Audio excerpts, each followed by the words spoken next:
Constellation, Last Stand Media's conversational podcast, is brought to you by you.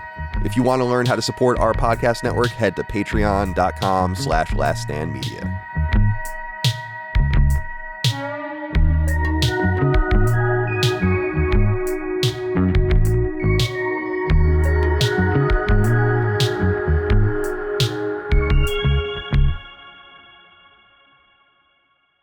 Greetings and salutations. Welcome back to Constellation, Last Stand Media's conversational podcast. My name is Colin Moriarty. I'm joined as always by my brother, Dagan Moriarty. Dagan, how are you today, my friend? Good to see you. We were just talking before you arrived, Cog and I, about how tired and shot we are. Then we find out Chris is suffering from a headache and a malady.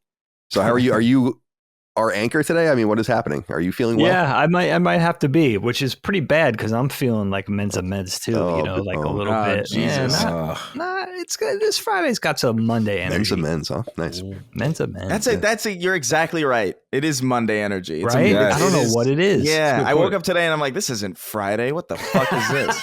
This isn't real. I often say to Micah that I sometimes feel like I'm in days of the week that don't exist. You know, it doesn't even feel like a day, but it's like, it's a Tuesday. It's like, no, I don't know what day this is. It's like the old Roman calendar where they would just throw 12 days at the end of the year because it was all fucked up. And they were trying to 2 days. Dude, it's so funny how the calendar was totally wrong and they would just make days up. There would just be these interim days that just didn't exist, basically. I don't think I knew this. Yeah. And when the calendar turned over, there are, I think, 14 days in human history in our current calendar that never happened. Because they had when they activated it, they had to jump forward. So I think October 1st to October 15th, like 1602 or something, don't exist. That's amazing. Yeah. So stupid. Yeah, isn't that crazy? It's so interesting. But the calendars were so wrong that like it would start getting. It was actually about Christ's birth and all of this, and it would start getting knocked into springtime, and then it would be all fucked up, and everyone was like, "Dude, the calendars are not right," like that. And then harvests would be off and people would be planting at the wrong time. It's hysterical. There's a movie here. It's like a slapstick comedy. Oh, for sure. I mean, that much is obvious when you even just look at what the calendar is and you realize October is not the 8th month. Right. It got moved. Yeah. Yeah. It's a fucking joke. And September 7. Yeah. It's true. It's very, very strange, but I don't know how we got onto that. It's good to see you, Dagan. Now, let's kick it over to our guest this week. I was saying to Cog that, and I'll get deeper into this. It's not my topic, but you could see it. I look like I'm shot. I feel like I get good sleep sometimes, or like I sleep the requisite amount of hours, but I have such crazy dreams. I'm so anxious. And I don't know if it's come up on this show before, but I have dreams about needing to be somewhere or to do something, but can never get it done on time. And they are repeatable dreams. They happen constantly. Wow. So like I'll have a dream almost every night of trying to get to the airport and not being able to get there. Like packing for the airport and not being able to get there. There's a nebulous time. There's a nebulous destination. And I'm just like, I'm getting all my shit together. Why did I wait this last minute? It's like totally unlike me. And then I wake up and I'm like, thank God it's not real. Like my heart's beating a million miles a minute. And since I sleep, I got up like an hour ago. Okay. So I'm coming out of this like I didn't get to the airport in time. Yeah. That's the energy I have now. Cog, it's good to see you today, my friend. Good to see you. How are you feeling? Welcome to the show. Happy to have you today. Happy to have you here today. Yeah, likewise. Good to be here. Definitely tired. I'm just like we talked earlier before. It was just like I'm just trying to get through. It's one of those weeks. My sleep schedule's all over the place. What's funny is I had dreams like that. My little theory is when I ate too close to bed. I noticed when I ate too close to bed, I would have vivid dreams where I would wake up and I'm like, yo, that was real, or the tension of the dream is still on me. So maybe, I don't know if that applies to you or not, but I remember I said, you know what, let me see if that has any effect. And I noticed actually it did in my case. So just something, food for thought for another constellation. Pardon the pun, of course. It's funny because I do eat somewhat close. Like I don't even eat anything until hours before I go to bed. And maybe there is something that's interesting. Yeah. It's some correlation I started to make. And I'm like, this is only happening because let's be honest, the longer you stay up, the body's churning. So it wants something. So I'm like, all right, you get something to eat or whatever. And I would tend to eat big or sometimes, and then I would notice that I would really wake up with those dreams. But no, other than that, I eat big every night. Like it's try one time and see if it has any effect. I'm very curious. That's a good thought. By the way, postscript on this, I have been eating a lot of peanut butter. I love peanut butter. and I'm getting a little protein, but I just love peanut butter too. And I'm not crazy. Like I feel like I'm putting on a few pounds again. So I was like, all right, maybe I can kind of circumvent this peanut butter situation, get a healthier peanut butter. And so I was like, I'm going to get, the natural peanut butter.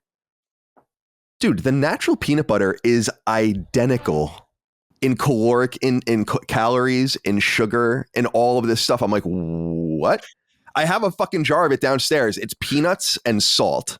I have another jar that's Jif. That's like all of sugar and molasses, whatever they put in it. Sure. The same. I was literally standing there being like, how can this be? I looked at it over and over again. I'm like, is it the serving size different? Is it some like fucking weird? Did I get some foreign version of this or something? Is it sugar versus high fructose corn syrup? No, there's nothing. There's, I guess, I don't know, dude. Whatever they do to Jif, it just comes out the same calories as the natural. In other words, there's no reason to even eat the natural. Well, peanut butter. I was totally disenchanted by this. But it's not about the calories. It's about like, oh, this one doesn't have hydroplucyglycine or whatever the fuck. You know what I mean? Like, don't you understand, Chris? Like, how could it? Chris Reagan, welcome to the show. It's good to see you. How could it possibly be that they're the same? How could it be? That doesn't sound like surprising to me. It's it's actually mind bending to me that when I was looking at the jars, I was like, I couldn't believe it. Yeah. Because I don't know. Like, I guess I understand why that would be like vexing, but to me, it's like, yeah, I mean, why what would preclude them from having the same? Well, think about it this way. Count? Think about it this way. Let's look at it at the peanut butter as percentiles, right? And you have 100 percentile serving of each piece of peanut butter. On the natural peanut butter, it's 99%. Let's say it's 99% peanuts and 1% salt. On the other side, it's 85% peanuts, 5% sugar, 5% other products, whatever. And then, so they're fundamentally different, but the reality is that the extra amount of peanuts and the products they put into the Jif peanut butter are apparently equivalent. That's, I guess, so you're getting more peanut, but they come out the same. And I got to tell you, it was like the meme of like all the numbers and the math equations going by the person or whatever, as I was staring at this in the pantry, probably for 5 to 10 minutes. So it's to Chris's point. Sodium content, sugar content. I understand from a calorie standpoint, that looks similar, but it's what's the consistency, and I think that also plays a part, because if it's more harmful chemicals in the Jif, that will definitely play a part. It's purity versus purity, so to speak. That's a better word. I bet you one thing too. I bet if you have that natural peanut butter before bed, I bet you have some crazy. Well, I did have that natural peanut butter before bed, and then you had. I did indeed have crazy dreams. Yeah. It's the kind you mix the oil in. I love that shit, man. Personally, isn't that crazy though? That like your brain, while you're relaxing, will intentionally stress you out. Yes, like it will do that to you. The concept of a nightmare really bothers me, because it's just your brain going boo to itself, and like it, like you made it, like you what if it's like a monster or something, like you made it. And you're surprising yourself with it. That's real. That's so stupid. Yeah, the concept of nightmare is very interesting. That's a great study. I see that. Yeah, man. Absolutely. Well, it's like I was talking about this, actually. This is like a weird thing to say, but I was talking about this with my therapist, where like there's the Freudian idea of dreams as being machinations of things that can be predictable. So like if Dagan and I have a dream about losing our teeth or something, it means something. It means the same thing. But like people like Kant and others believed that it was mysticism, and that's a scary. And I actually believe that too. That like, in other words, if we had that dream, it's for different reasons, and you can't possibly know that we had it for the same reason. I thought Freud was kind of wrong on that interpretation, and so that's what's scarier about having dreams like mine, where it's like, I don't know, dude. Like in other words, they're really you have to unwrap them from a very personal point of view. You can't read a dream book and say, this is why this is happening. And if you believe that school of thought, but I think that's why people claim that he was more of like a philosopher than a scientist. At the same time, I don't know how we got down onto that. But that's what I'm talking about with my therapist behind the scenes, in case anyone's curious. Love it. Okay. All right. Well, because it's kind of helpless, right? It feels like you have a malady you can't fix, because you have to do your own internal digging. It's like a person's relationship with God or something. It's like you can't really do anything about that as a people. You have to figure that out yourself. Right.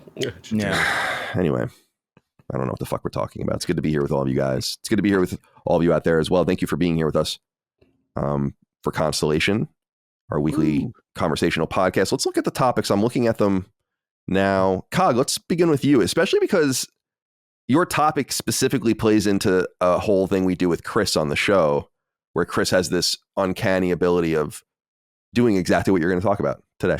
Yeah, I was thinking about it. First it started from a silly perspective. So the topic is kind of wishing things into existence or speaking them into existence. So first it started from a silly standpoint. And like, obviously, Super Bowl is this week. I'm a huge Niners fan.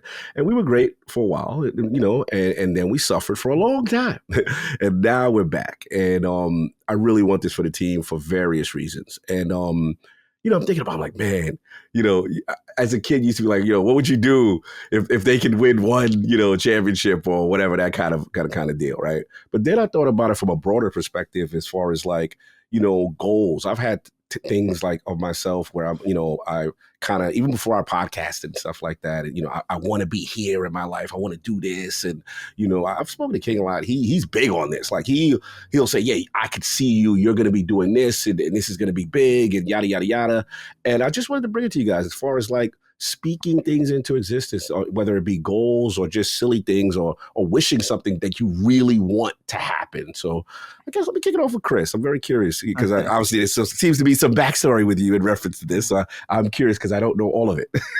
Yeah, honestly, we've been doing the show for such a long time that I don't remember like every example, but it's happened a number of times where I will make a suggestion for like, hey, they should re-release this thing. And like, it's the most bizarre kind of out of nowhere thing that has no business coming back. And here it is. You know what I mean? Like it happened with like a long time ago with Crash Team Racing. I remember I was always like a Crash Team Racing psycho. And I was like, you got to get that. And then even recently with Colin sent me the trailer for it, but the Shadow of a Ninja. Shadow of the Ninja was like a game that I played a shit ton on the NES. And it's like one of my favorite. Like I loved that game, and so to see it back in any capacity, I was like, I every time I brought that game up to people, no one knew what the fuck I was talking about. I thought of you immediately when I heard about that. Yeah, I was like, he's talked about that multiple times, and yeah, it's kind of become a little bit of a joke where like, he said it, so it'll happen. I wish it was as reliable as the audience seems to think it is. It's not. It's really not. It's just. I think it happened with like. It happened with like Hitman, like Splinter Cell. I think you said something about Splinter Cell and like, there really hasn't been any Splinter Cell news in like years. And then like the next week there was like a huge piece of Splinter Cell news. Oh yeah. I would say I really, and please don't write in about this because I said it before and people have, and it's like, we're not really going to do this because we're not that big of a company. But it would like be saying write in about this. What I'm about to say, which is that I would love to have someone just comb through the shows and just find all of the things we've said, all of the it would be fun to have someone just do that, like very carefully listen. Like what you take two episodes of Sacred a day and you listen to them.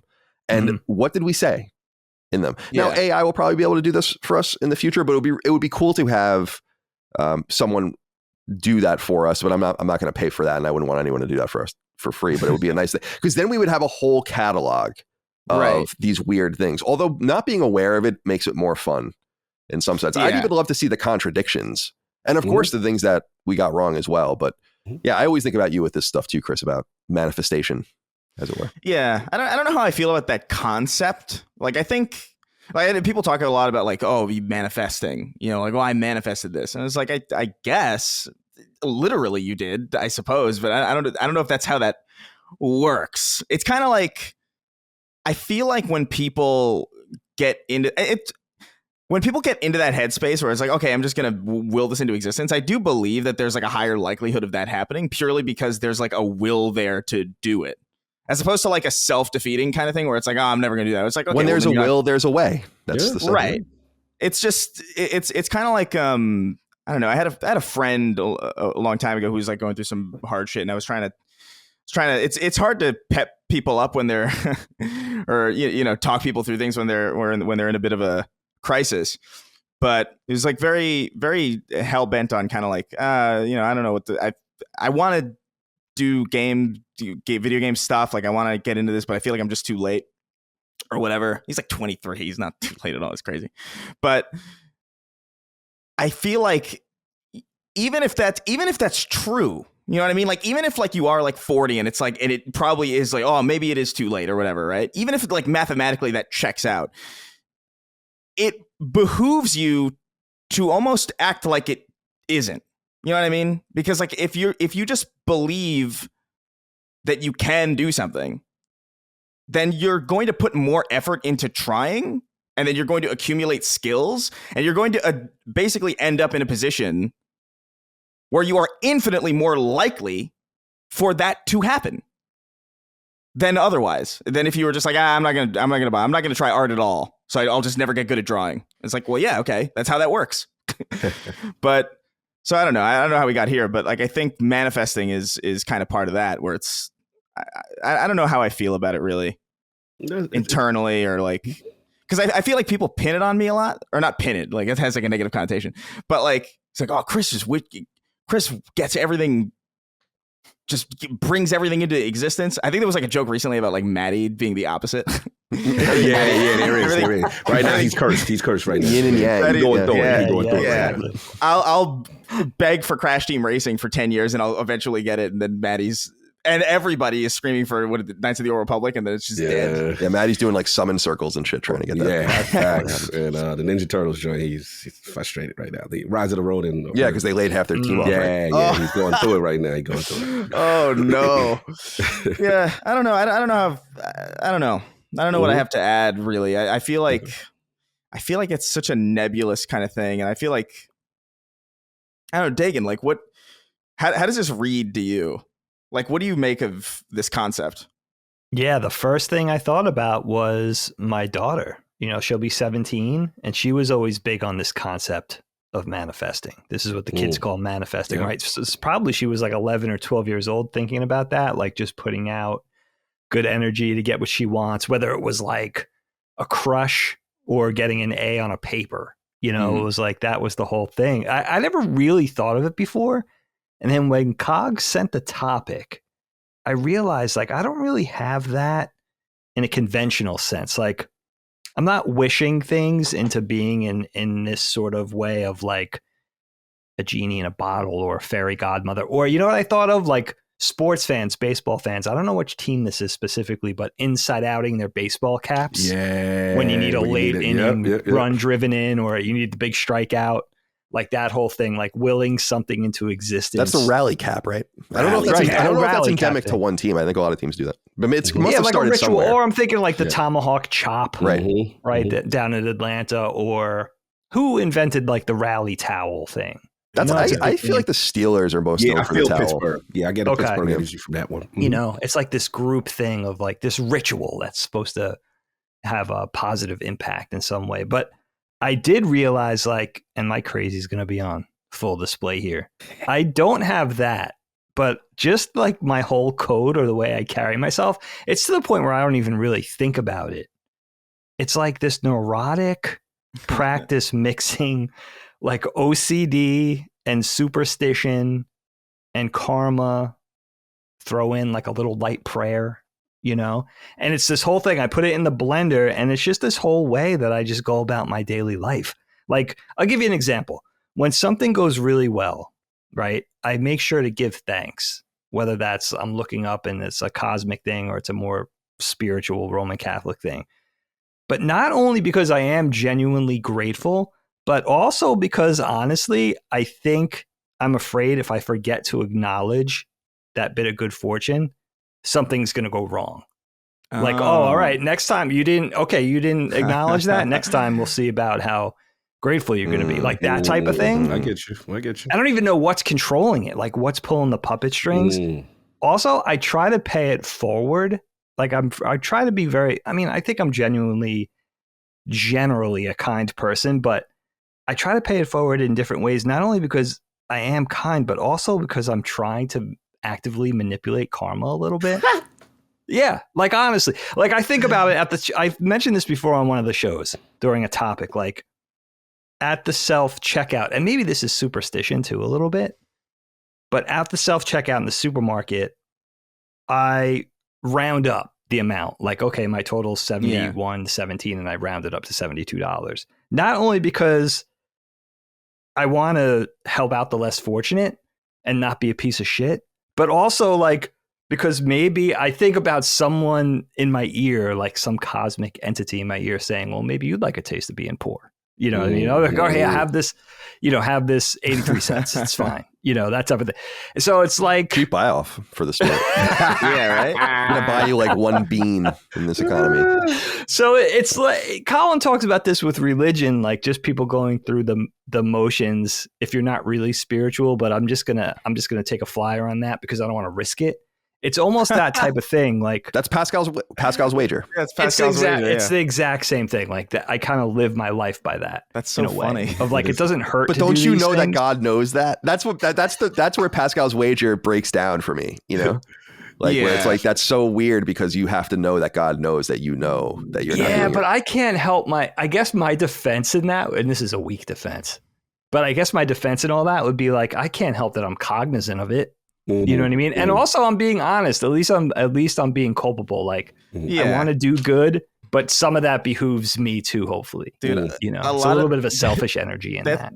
That speaks to me so much because I'm so cognizant of the inherent selfishness of acting kind that like I almost feel like it doesn't count because I'm aware of it. Like I wish I was like a little bit dumber so that I could not be aware of that little thing that's like, oh yeah. Have you read Rand? Chris, I wonder how you'd feel about Ayn Rand if you read her.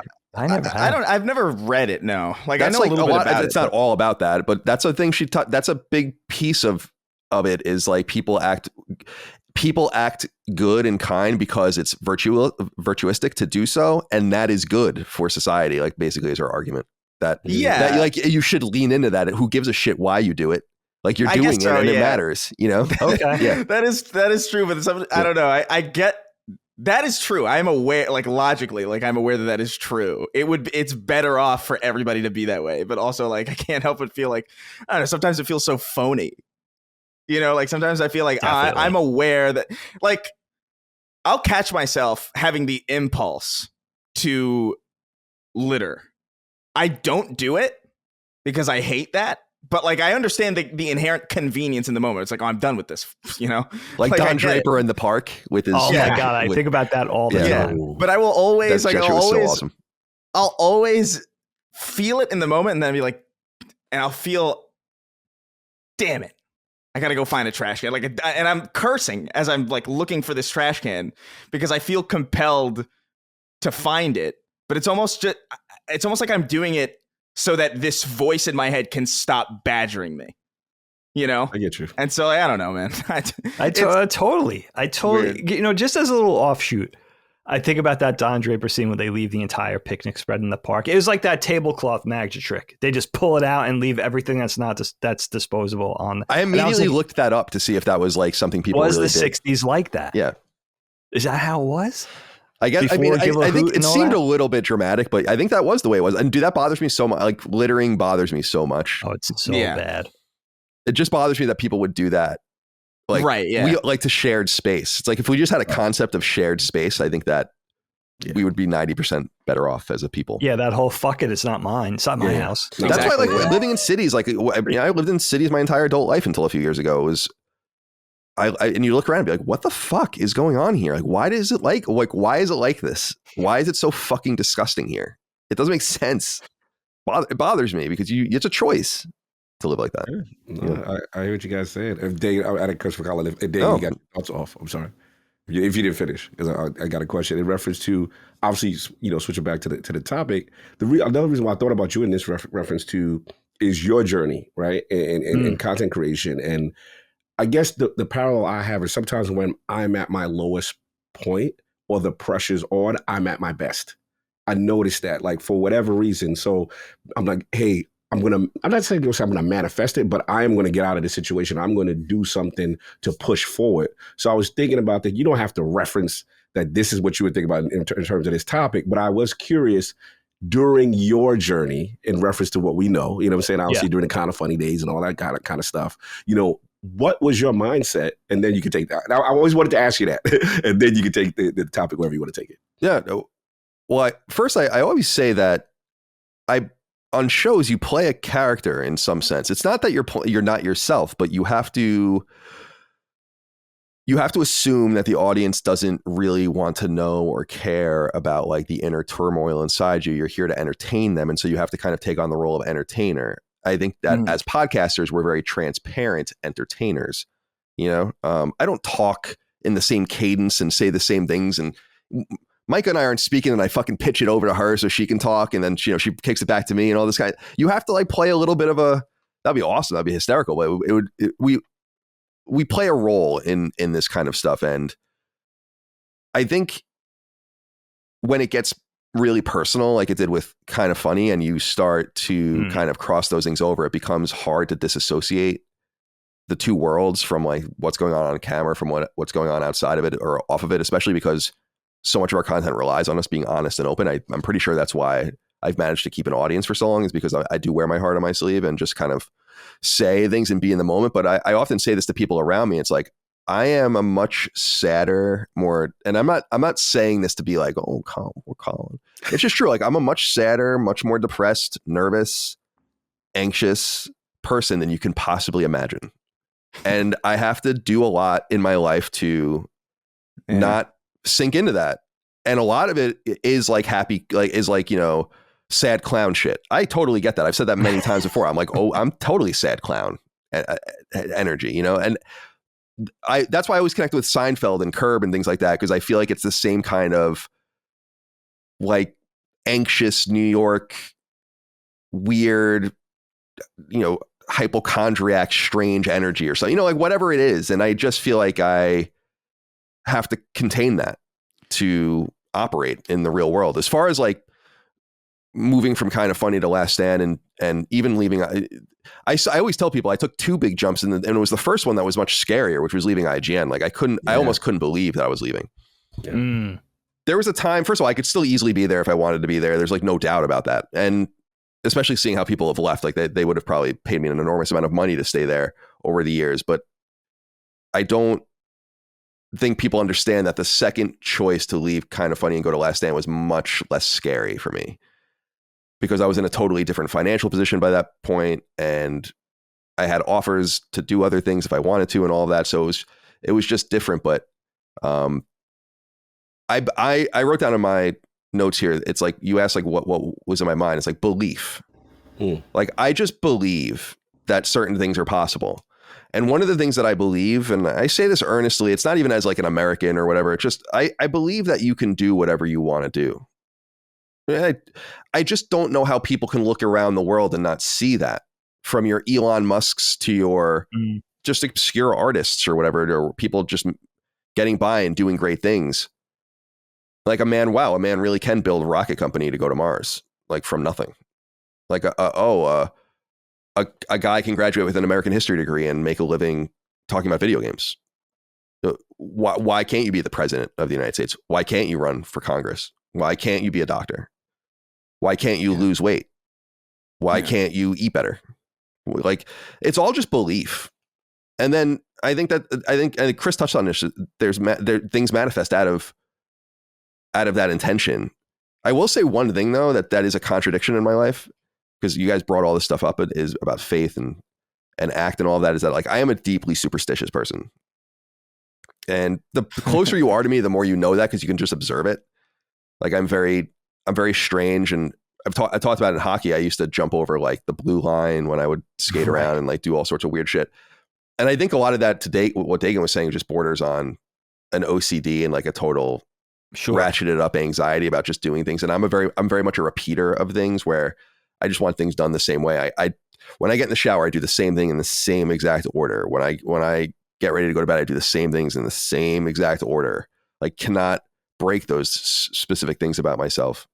And I can't really explain it, because I don't know that I agree in like, or believe in like an active cosmic reality where there's someone watching me and all this stuff. I believe in a higher power in some sense, but I don't understand where this comes from. So yeah, that's where I'm kind of at on the topic. I don't know if that touches on what you were asking, but no, absolutely. It's funny, Kyle. Like I don't. Sorry, Cog. I don't think I could even like. We blame our parents and our upbringing for a lot of things, but I don't even think that's their fault. Like that OCD, the superstition, that neurotic. I think that's just something.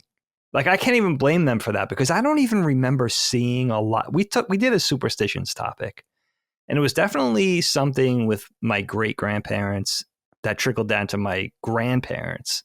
But I don't remember my parents being particularly superstitious about a lot of things. So that's something I just gleaned onto naturally. It's kind of, it's kind of sad. I can't blame him for that because I blame him for everything else. But yeah, that's just something that I think you're just inherently born with. And it's just, it's also like this kind of this curse of self-awareness. Like Chris is saying, like you're trying to do right. You think you're being genuinely kind, but you're always aware of it. You know what I mean? You're always like, it's not this patron saint thing of I'm just going to do well because that's just naturally what comes out, and I'm doing so much good. I'm just leaving a trail of, it's like what is that? Princess Mononoke with the god of the woods as he walks along, there's just flowers sprouting behind him. That's like just wherever he goes type of thing. It's a whole different thing where you're aware of it, but you're also, I guess, in that same awareness, you realize if you taper down on that or stop doing it, you're also aware of that. Right. So why would I stop? That's the only bad thing is when I feel like I'm on the top of my game as far as being mindful and a good citizen and charitable and all that, and things still aren't going well. That's when I'm like, what the fuck? Like, that's what I'm like, maybe I shouldn't care because karma doesn't exist. But I don't because I hope it's going to go back. I hope it's going to get good again. That whole, oh my God. No, I feel almost like the opposite in some way, or not the opposite, really? but like it feels like you mentioned how like you try to give thanks or like appreciate the like when it's good, but like for me, like when it's good, I'm immediately like, oh fuck. That means like it almost feels like that when you're going up on a roller coaster, you know what I mean? It's like, it's got to come down. Yeah, where's the incline now? Like where I can't even appreciate it. Like when I'm at like when I'm feeling really good, I almost feel like really good when things are horrible. You know what I mean? Because it's like, oh my God, everything's terrible. Like I'm in like the worst spot I've ever been. But like, oh, next week's gotta be better. Yeah, because it always is too. That's the thing. It's like it always is. Oh, that's cool. But like, if you're at your rock bottom, it can't get any worse. Can't get any lower than this. Yeah. I love that. It's waiting for the other shoe to drop, is what you're describing, which I totally understand.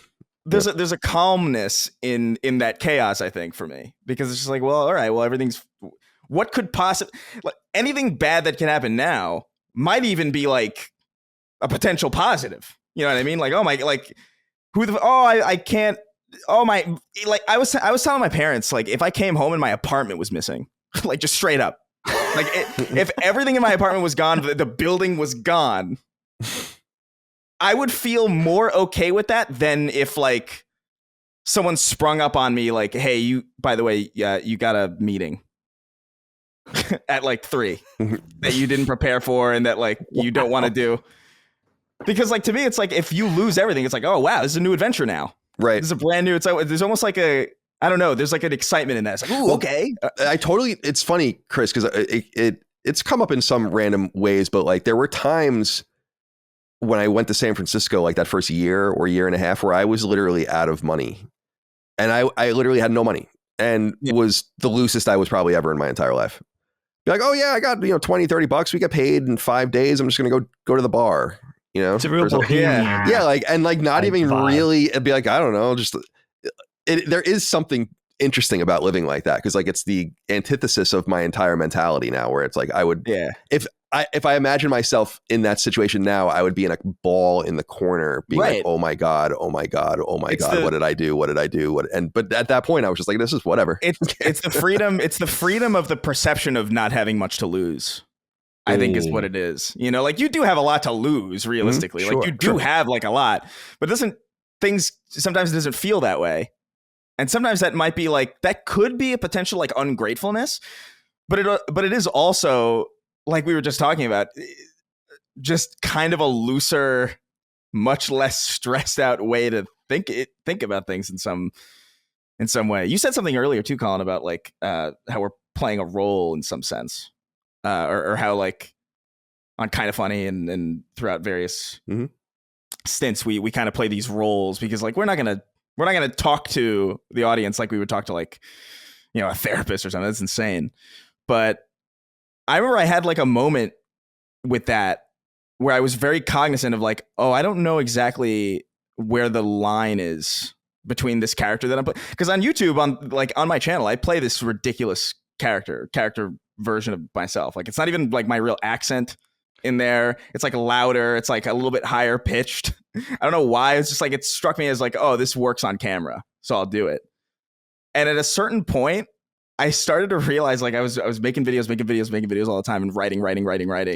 And it got to the point where like it was really difficult for me to have a genuine conversation with people. Because I would immediately, my first reaction would be whatever I thought was just the funniest thing to say in that moment. And so like even today, like I will pause because it's still there. Like if somebody tells me something horrible, like the first thought is still like, where's the joke here? And then I have to like the performative aspect of it. It's like, no, let me put that away for now and be a kind person. But yeah, it's weird. Like it's part of the reason why I kind of not stopped, but stepped a little bit away from YouTube in that way. Cause I was just like, I'm having a tough time separating myself from this character now. And it's interfering with a lot of shit. That's interesting. Yeah, it's weird. It's weird specifically because you do it so much, you know, and you're financially incentivized to stay in that mindset. Mm-hmm. Like your entire livelihood depends on like being able to like come up with this stuff or write or focus on that stuff. So like even outside of work and you're in social situations, even sometimes in social situations, it behooves you to be that character too, because some people will like that. You know what I mean? I explained it in some way like that's like me at a party or something. Right, but like dialed up to like 11, you know what I mean? Mm-hmm. And so like it's already like partly intertwined anyway. So it's weird. Chris, it goes into this theory. You probably weren't on the episode. We do so many shows. I have no idea where the fuck I said this, but this idea that, and you fall into this category, this idea that we are the first generation of entertainers. And what I mean by that is like internet people, where there is no inherent market force that will either stop or convince you from doing your content. In other words, you have to kind of know when to disassociate from your own character, because there's not going to be like your agent and the movie studios aren't like asking you to be this crazy guy or whatever anymore. Right. So you kind of get away from it. Like you have to know when to stop. I find it so fascinating, or athletes are a great example too, of the antithesis. I find it so fascinating that we are the first generation of entertainers that have to just walk basic. Like we will always have an audience, even if it shrinks to this really infinitesimal thing, which is just unheard of. Like if you were a musician 50 years ago and you didn't have a label or a fucking venue to play, what were you were going to do anything? Like, I love that what you were saying about that. Cause I think that they do tend to blur together. Like I live a life that's basically surrounds the entire content creation mill of Last Stand. And it does become one and the same. Yeah. And it's independence. And it's also, I think, frequency. Like you guys think about like the typical movie star that we grew up watching, even that had a TV series, even if it was something that was on weekly, you know, like you guys are a lot more, I don't even want to say approachable, but you just, as far as hours spent in front of the camera for an audience, it's a lot more than it's ever been via what you guys do for YouTube, what we all do for YouTube. Yeah. So that's another thing too, which is interesting. And Chris, you know what? And it's funny what you said too. I've heard that sentiment echoed by a lot of voice actors, entertainers, and actors in general that sometimes do voices for animated cartoons. Like where that persona, and sometimes it's a persona closer to their actual persona, and sometimes it's heavily put on and cartoonified. But I've always heard that where, you know, and that's not something that speaks to me because I'm not an entertainer in that sense. But what they've always said is you can get lost in that. And a lot of it is because of their livelihood.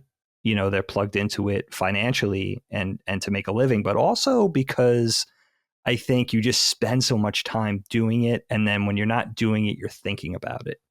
And they get stuck. It's almost like your parents, you grow up, you make that face, it's going to get stuck that way. It actually starts happening to some of these people, which is really interesting. From my perspective of being somebody that's always been behind the camera drawing the stuff. I'm not in the recording booth and all that kind of thing. So as long as the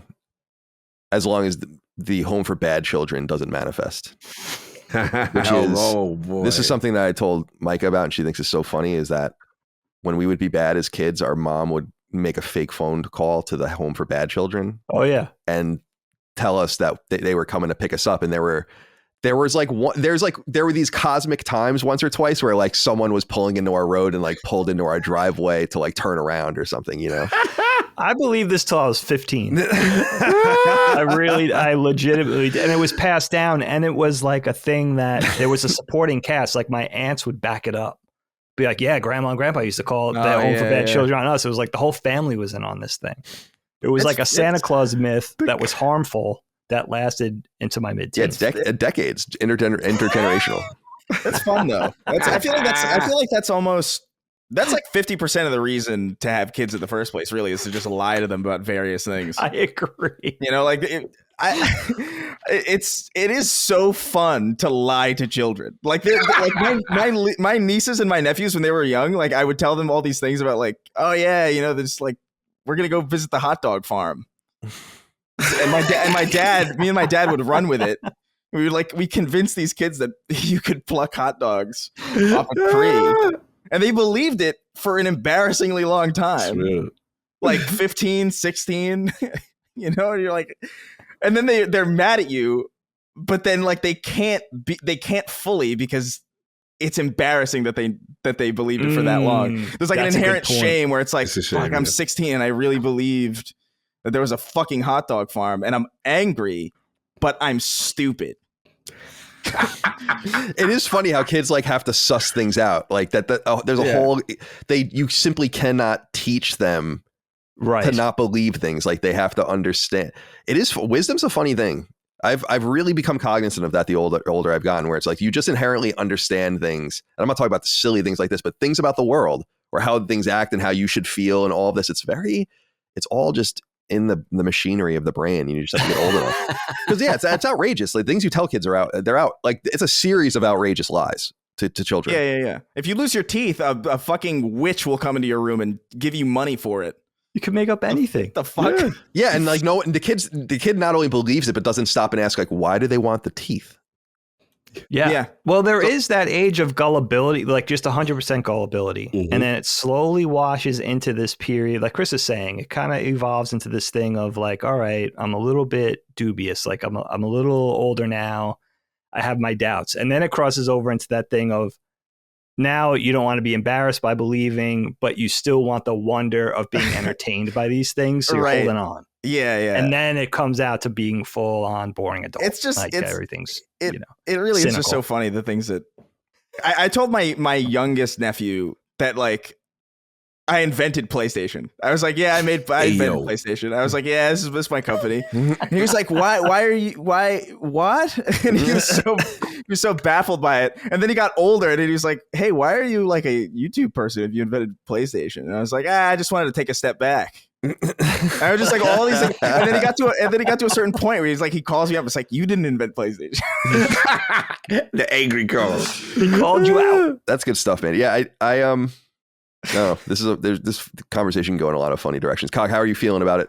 I'm good. No, this is good stuff. I love the divergence. I love the also the topic that you mentioned, Dagan, in reference to, the karma aspect of trying to do good, is if, that if you don't, you're going to, don't say be penalized, but if a negative outcome happens, it's because you forgot to do this positive thing that Absolutely. You know what I mean? So I there's a part of me that resonates with that. And then the other part I love about the conversation was obviously, what you said, Colin, about belief, which is, believing in yourself and kind of what Chris said, if you put your mind to something, right, you're eventually going to get there. So I definitely satiated. This was a good one.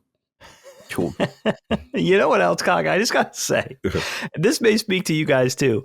I'm very uneasy when things don't fit neatly into rules. I don't like chaos. So I have to sort of answer like, or why'd this bad thing happen? Because I didn't do this.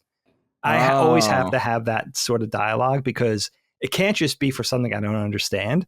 That's just not, I don't like that. Again, I don't like that chaos. I need there to be a reason. A reason, yeah. You got to make making this understanding whole of it. artificial tapestry. Yep. It's like, and it's so weird. Like that only applies to me. Like I'm this needle in a haystack on this planet. Like who cares? No one cares about me. Well, but that whole inner self-importance of like, well, this whole thing's revolving around me, right? I didn't round up at the supermarket. That's why I can't get this job, right? Like I just love that you think your 80 cents is like is all it takes. The Catholic Church was selling indulgences for fucking millions of dollars, and you're out there being like, yeah, I think I'll get away with this for a little. It's craziness. All right, Dig, let's stick with you and get into your topic today. All right, cool. I wanted to talk to you guys about peer pressure. And I feel like I had to look back at the list, that master list that I think James, our listener James, put together for us. Because I was like, this has to have been done already. I think it's come up in various conversations, but we never talked about peer pressure specifically. But I'm always dealing with this because I have 2 teenagers. So it's on my mind all the time. And I'm lucky that my kids are pretty open. Like they're very communicative. They talk about things. There doesn't seem to be too many. It's not like when I grew up and our parents just didn't do the birds and the bees. It was that whole thing where like the boomer parents were just, there was some unwritten agreement with the birds and the bees that they just weren't going to do it. Like there was some unwritten thing where they were just, Colin and I have talked about this, where listen, there's going to be an older cousin or an older kid in the neighborhood that's just going to show you a dirty magazine. They all knew it. They all knew that was that person's job. They didn't have to do it. We were going to find out. We were just going to find out because somebody was going to have a Playboy. Hidden in the woods. It's so different now. That's so funny. Like the kids just expect us to, and it's nice to have this dialogue with the kids as they get older and stuff. But I know they don't tell us everything. And when we can't be a fly on the wall as parents, like when they're at school, when they're in the cafeteria, cutting it up with their buddies, or they're at their friend's house on the weekends, I honestly want to know what goes on with, now that they're getting into this age of smoking. Now it's vaping, right? Smoking pot, drinking, that sort of thing. And then I was thinking about, all right, well, let me think of peer pressure. Growing up, how did I deal with it? When did it happen? How did I react? That whole thing. So when I pass it over to you guys, I'd love to hear your stories from growing up. Whether you were beholden to peer pressure, how you reacted. Maybe you were one of the people. I don't think this group I'm looking at, I don't think you guys were the ones doing the peer pressure, but maybe no one was feeling pressured from me and my Darth Maul t-shirt, And adult peer pressure, which I hear about a lot, but I'm particularly fascinated with that. If you guys have a story about, adult peer pressure in your adult lives. But I was laughing because as I really dug down and just kind of explored my memory banks about peer pressure, I really didn't deal with it as a kid. I remember there was one time, Colin and I talked about this recently on the knockback we did about drinking, our early drinking experiences.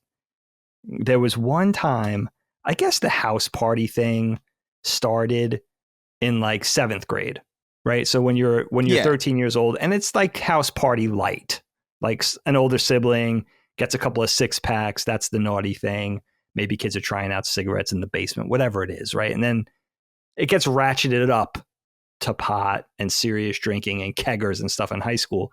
But I remember my first house party in 7th grade. There was this dude I grew up with, this dude, Doug. He was just kind of a rando. He was just like a random dude, but he was smoking a cigarette in the bushes on the side of this house. And I remember laughing to myself because thinking back, it was just so natural. Even though he was only 12 or 13, it was just like one of those kids who was just born with a cigarette in his hand. Like, it was just like, yeah, that's dope. Like, he looked like he had already been smoking his whole life. It was indescribable. And I remember him saying, like, you guys, he had a pack of Marlboro Reds or something. And he was like, hey, you guys want to smoke a cigarette? And we're just, I never even thought of smoking cigarettes, although it was around me all the time. Our dad chain smoked in the house, and I was just like, no, we don't really want one. And he was like, whatever, pussies, and walked away laughing. That was literally the last time I ever felt peer pressure like that. Thinking back to being a teenager, there was just an overwhelming sense of like laissez-faire, you do you, like almost aloofness. Like, and I don't know if that's because I established myself early on. I didn't drink in high school at all. Like, and I wasn't straight edge with the X's painted on my hands and shit like that. But I don't know if I just established myself early on that people just didn't even bother with me. Like, hey, you want a bud, or you want a solo cup full of beer or whatever. But there was an overwhelming sentiment by the kids I grew up with, and maybe I'm just lucky, of like, you want a 40 ounce? And I'd be like, no, I'm going to go skate in the parking lot. And I'd be like, well, fuck it. Like, and then they would sit on the parking block, drink 2 bottles of Old English while I skated. Oldie. Like, they didn't care whether I was doing it or not. Yeah. So I didn't, to a person, like, they were just like, you want this? No? All right, cool, dude. Like, and I would just be there, sort of just in the circle of people doing things, didn't care. They didn't care that I wasn't doing it. So I thought about peer pressure, and I was like, I never really dealt with that before. There was never this thing of like, let me twist your arm, smoke this joint with me. It was always like, maybe there was an offer, maybe there wasn't. And if I was like, nah, I could feel easy about saying no. And then they just were like, all right, cool. Oh, well, more for me. That was like the overarching sentiment, like from everybody I grew up with, which was kind of cool. So, Cog, let me start with you. Growing up, you're a little younger than me, but similar era. Yeah. How did, peer pressure, however you want to take it, childhood peer pressure, adult peer pressure. Have you ever dealt with that sort of thing? Oh, yeah. Yeah, man. For me, peer pressure is like a series of lessons that I have learned from to be like, don't ever put yourself in this position ever again, or be stronger next time. Yeah, I was definitely that kid. So what happened is, I remember 2 examples. One, this was like elementary, and kickball was the thing, right? And I was actually really cool with a kid. He's kind of geeky kid, but we had like a lot in common. We bonded, and I considered him a friend. So then there was another group of like the bullies and the cool kids, and they would shake down the nerds. They would, it was literally Revenge of the Nerds. They would shake them down, all this stuff. And again, growing up, I always found myself in this weird pocket where the nerds and all, the geeks and like, gamers, whatever, I love them, right? But I was just fortunate enough that the bullies never really tried me. And again, I didn't explain, I didn't exude this extreme toughness. I definitely wasn't as big as how I am now. I was a very skinny kid, very, that's what it was. But for whatever reason, I just lucked out. Whether I was just the way I talk to people or whatever it is, they didn't bother me in the way they would bother them. So anyway, back on the kickball field. So this is my good friend playing kickball, very competitive match. Something happened. Either we won and, I was cheering his face, and I was playing with the side of the bullies. I was on their team when the teams got picked. So after the win, I forget what the disagreement was between me and this kid that I was a friend with, but it got competitive. It got serious, and he got up in my face, and basically the bully's like, yeah, punch him in the face. That's right. Hit him, Carl. Get him. And I'm sitting there being pressured to fight my friend. Oh, man. And I did it. And we fought. And it was like, silly fist fight. And then they come and they break it up after the fact. You get your licks in, he gets his licks in. And I'm sitting there and I was so disgusted with myself after the fact, because we were going at each other like a pack of wolves. like we didn't have any type of love for each other. And I'm like, how did I get here? Like, what got me to this place? And we talked about it years, but I remember like a year or 2, we didn't speak. It went from kids that were inseparable, Transformers and G.I. Joes and the whole but it just went bad. And then I never forget, we talked about it years later. It took years to get over that. But that was one example. So yeah, peer pressure is definitely real. And I was definitely like, don't ever allow someone to have you get in between your friends, like to make you hate someone you love oppress you to do something you don't want to do when you know that's not right. The second thing, Colin, I appreciate this. This is funny because this G.I. Joe's going to come back up. Toy is going to come back up again. And what happened is I had a friend that became a cousin, but long, that's another story. So anyway, we're sitting there and we're broke. I'm like, damn, man. Back then, G.I. Joe's like $5 or whatever it was. I had my little, Alley Viper. You try to assemble your collection, right?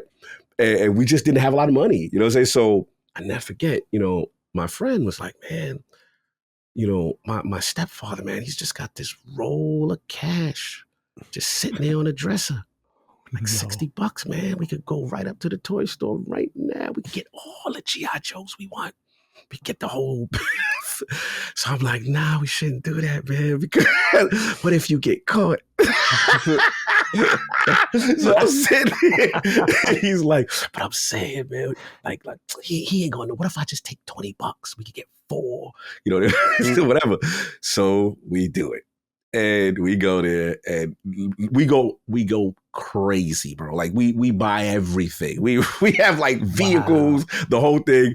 And like a couple days go, a day goes by. I mean, actually a couple hours go by. And that same stepfather comes back and sees us. Where'd you get the money for all that? What'd you do with all that? How did you get there? Oh, Cogs. So he threw it on me quick. So he was like, yeah, because I got some money missing. And he was just like, he's you could tell the pressure. He's stuttering, whatever. His mom comes out. How dare you put it on Corey like that? He wouldn't have steal anything. And we got out of it based on our past virtuousness. Wow.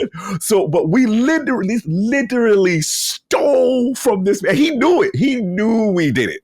So we have to live with this. And I was just like, bro, never again. We can't be doing this. Wow. This is crazy. So again, stupid little examples of growing up and life lessons. And unfortunately, I wish I had better things to say about I stood tall. I was strong. Not a lot of times younger. I had to learn the hard way and basically like, yo, don't ever do these things again because you don't like that feeling. You remember how you felt? You don't like that feeling. Yeah. So yeah, that's what's coming up. So it's inherently selfish is what you're saying. Yeah. That's going to be the theme today. Absolutely. But that's good because his selfishness keeps it virtuistic. Right. So it doesn't matter what the intent is. Thanks. Oh, man. Oh, that's harsh. You know what, Cog? You did remind me of the one time I stole something was definitely a peer pressure incident. I remember we started skateboarding. One of my best friends that I skated with, we were young, man. We were like 14, 15 maybe. And his cousins and that group of friends, we started hanging out with these kids. They were in like a neighboring town.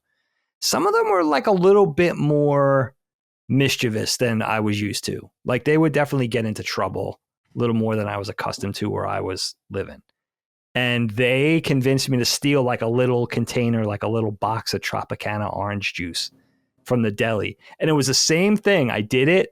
I got away with it, but I felt so bad that I literally never stole another thing in my life. And I still think about it, like that guilt, like that whole day, like that gray cloud was over me. I just couldn't enjoy myself. What'd you steal it from? A deli? It was like a little indie deli, like a little one-off deli. Oh yeah, you should feel bad about that. Yeah. Yeah, it was. It was like, it wasn't even like a chain, like a 7-Eleven where it was like a, Robin Hood rules, really right? Like the target matters. Yeah. Like I've never like somebody's like, oh, like I remember I saw a kid like, no, not who was it? Was it? I think it was my nephew or my nephew's friend, and they were at Walmart, and I was with them, and they clearly took a candy bar, and we're just like eating it, and then they were just like, we're gonna finish this before we leave, and I'm like, you shouldn't do that, but like it's Walmart, so I don't care enough. Yeah, exactly. To stop you, the big guy. But like a mom and pop shop, like no, that's pretty. Dude, yeah, Walmart gets worked with they must. No, they do. It's funny in the G.I. Joe collecting world, you see it. You literally see it because what happens is people go to G.I. Joes don't really make it to clearance very often because they don't make very much of them. So every once in a while, a big pallet will show up nonetheless at like one of these five below stores or whatever, and like these discount stores to get rid of them with like the rest of the Disney and the Star Wars stuff and all the different things that people buy today. And these really rare figures will show up and people will take a picture of them at Walmart, like 10 of the 10 Crimson Guards, right? Or something like that. Mm-hmm. And what people do is they go and buy them for $5 and then they bring them to Walmart and return them for $20. And Walmart will take anything back basically that they stock. Really? Yeah. Really? The thing with Walmart is like they will take shit back. Like people, you can even find videos of people getting caught doing this where people will get things purchased for them at Walmart or something, or like get someone to put just something underneath a cart. They leave with it. Mm-hmm. They get it out of the cart. They bring it back in. They just bring it to the return line. They get credit, Walmart credit to buy more things. Yeah. Got it. So and apparently this is all, you can read about it because there are stories about it, but it's like baked in, I guess, to like their really small loss margins or whatever. But I don't built for it. Right. But I don't feel bad for Walmart at all. Like I don't care. The Walmart family now owns the Denver Broncos as well, which is interesting. Is that right? Yeah. Oh, wow. Oh shit. Interesting, man. All right, Chris, what do you think, man? Peer pressure. Tell us a story. Yeah, I don't know. It's strange. Like this is something that I kind of have very, very limited experience with because I never really cared about what other people wanted me to do. You know, like I liked being included. I liked like being invited to things, but and there's sometimes where I was like, yeah, I felt a little bit left out or whatever, but like I don't think I ever wanted to, I have to smoke because everybody's smoking. You know, like I just never, because to me, it's just like, that's just something I don't want to do at all. I don't care if it wins me any favor with people who like to do it. Why do I want to win the favor of people who like to do something I don't like to do? You know what I mean? Like it's kind of how it went for me. But there were like a handful of experiences that I had where I don't know if it was peer pressure. Like it was clearly the intent to peer pressure. And I have this very vivid memory of a party. And this was, it was like a house party. It was like one of the first house parties that I went to. And I was there with, my first girlfriend. And it was like, 2009-ish, something like that. 8, maybe even. I don't know. I was young. I was like 13, 14. And I remember being in this house party. It was like this big, it was the craziest house party I think I've ever seen, honestly, to this day. Wow. To the point where I was kind of shocked when I got there because I was like, even at that age, I was like, I thought this kind of thing just didn't exist anymore. I thought this was like something from like the 80s or something. Like no adults anywhere, a ton of alcohol. There was like, I think it felt like there were like 70 people. It was, damn. Which is, you know, I mean, it doesn't sound like a lot necessarily, but like for a house party, it's like, this is fucking crazy. Yeah, that's a lot. And it was just like friends and just people from the school. Was Oingo Boingo playing? No, live?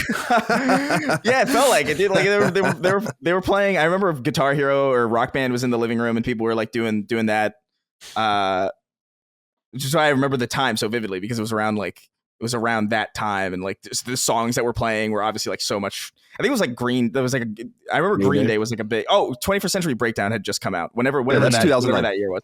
Yeah, 2009. And I remember because there were people talking about it and it's like, oh yeah, I love it. And I remember at a certain point, because I was young, and I was also like the first person there with a girlfriend. Like I was the first person really to enter that space. And there was this weird kind of egging on. I was like, hey, something should happen. And I was like, what are you talking about? And then like they played, I don't remember what game they played. It was like, it wasn't a truth or dare or like spin the bottle, but it was like something adjacent to it. And then they were like, all right, Chris and name that I won't say, go in the spare bedroom. And we're like, what? What is going on? And we were basically pushed into the spare bedroom and the door was like closed. And I was like, I turned around, I was like, I don't know about you, but I'm not doing anything in here. better do that for your initiation. Yeah, it's crazy. Really You're gonna come out here a man, damn it. What was crazy about it is what like, do you think was going to happen in there? I don't Like, know. You know what it is? It was like you know what it is? It's a bunch of young like teenagers to preteens, and they're like hormonal and weird, and they think that that's like a normal thing. And they also have no experience in this. Again, like I was like the only person who entered that space. Really, I was the first person to have that kind of romantic partnership at all. And even that was like, you know, I was so young. It was I barely even count it as like a proper relationship. You know, you were the guinea pig. Yeah, I was the guinea pig, and then I think they just got excited at the idea, but they didn't understand the intricacies of like why they'd never been on that side. Right. I guess so. From their perspective, it's like, well, a big deal if we do it anyway. And I that's my assumption of what they thought. I still don't really know, but yeah, we just sort of we just sat in that room, and we were just like, let's just wait in here for like a passable amount of time and just pretend like something happened, because I don't feel like getting bullied for not doing anything. I don't feel like being like, I don't feel like having all this attention. So let's just like, hey, yeah, okay, something happened, cool. And then we just go on with the day. And that's basically what we did. But that was like the only, but again, I didn't do any, like I didn't succumb to peer pressure or anything. I was just like, it's so convenient to just play this out and just wait for this to pass naturally. But that's really my only experience with anything like that. I've just never really found myself in a lot of situations where I was doing things that other people wanted me to do. I think I always just kind of had this, and maybe there was a degree of smugness to it, honestly, where it's not that I felt like I was better than people, but I did feel like there are certain things that I just didn't really care to be involved with, and nobody was going to really convince me to do it. I was very much not a drinker, a smoker. I didn't smoke or drink. I didn't smoke until I was like, I think 22, and I didn't drink until I was 20. And I only drank when I was 20 because I was the youngest of my friends, and like they were turning 21 and they were all kind of going out. And I was like, all right, I should probably like know my limits at the very least so I can hang out with everybody. So I would just, I would go into the basement and just like drink for science. Like I was trying to I was actually just trying to figure out like, all right, where am I at? So that way I don't like overdo it. But I knew so little about drinking. It's embarrassing, because I went into that basement. It was like, all right, what am I going to do? I was like, and I grabbed a glass and I filled it with vodka. And I was like, I guess this is what people do. I had no fucking concept of like mixed drinks at all, or like what a beer was, or like alcohol percentages or proofs or any of that. And I got so wasted that it's probably the most drunk I think I've ever been, because it was like a full glass of vodka. And I just remember being the first time I had there's no tolerance or anything. And I remember just being like, this is fucking horrible. Why do people do this? Yep. They don't.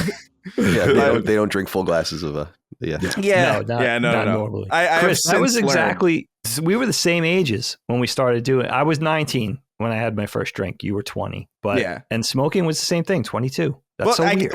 Well, technically I was 9 when I had a first sip of beer. My dad was like, hey, you want a sip of beer? And that was like the best thing. I honestly think that's a great tactic, sincerely, because I stayed away from alcohol for years after that. Because I was like, it'll put you off. Because it's so fucking gross in comparison to everything that you're drinking at that age. Yeah, seriously. Yeah, it threw me off too. Same thing. Your taste buds just are not ready for that. It was not beer. Ready. My grandfather in his fridge, and I was just like, ew, what's this? I'm like, this is what y'all like. I was turned off. I was like, I didn't get it at all. Dude, that's why you don't see beer drunk 7-year-olds. You know what I mean? I'm still ale in a tavern.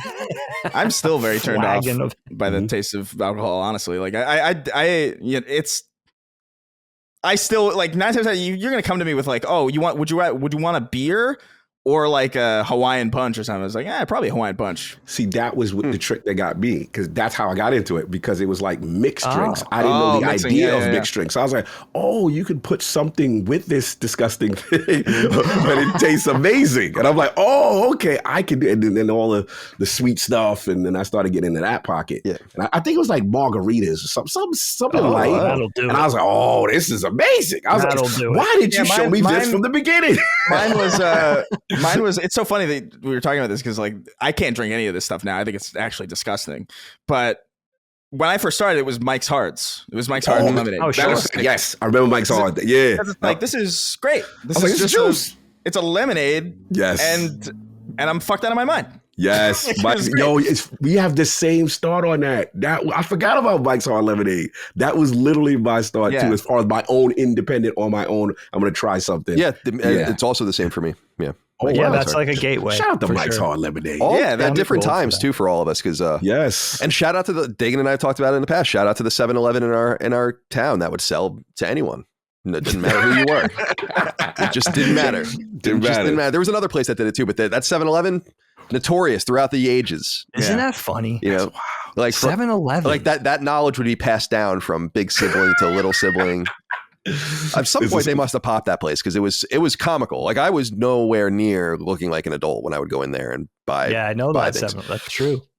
It had to be franchised out by then, right? It didn't have this corporate sort of thing running through it where I guess that's how they had some sort of semblance of autonomy. So like the 7-Eleven in the shitty neighborhood was the one that you had to brave the neighborhood, but it was kind of worth it because you were going to get your gear on. Right, exactly. Yeah, it so wasn't in the greatest place, but right.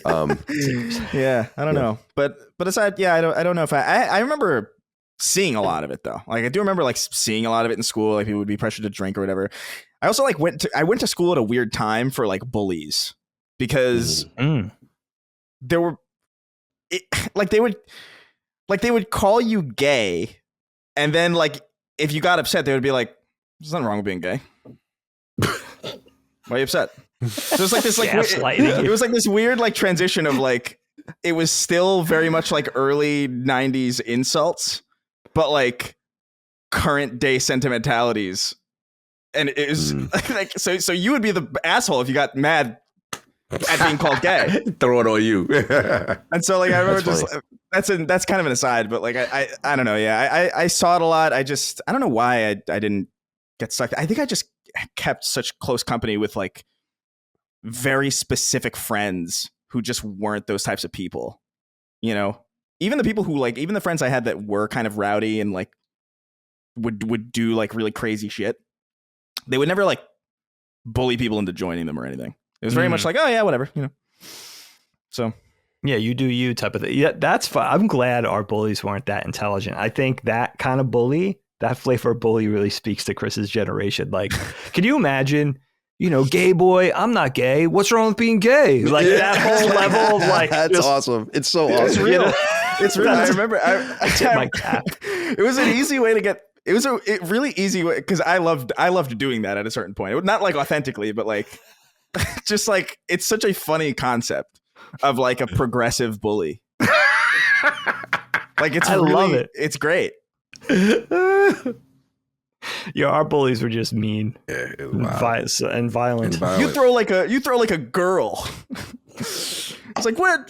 Fuck you. It's like there are so many great women athletes. What are you talking about?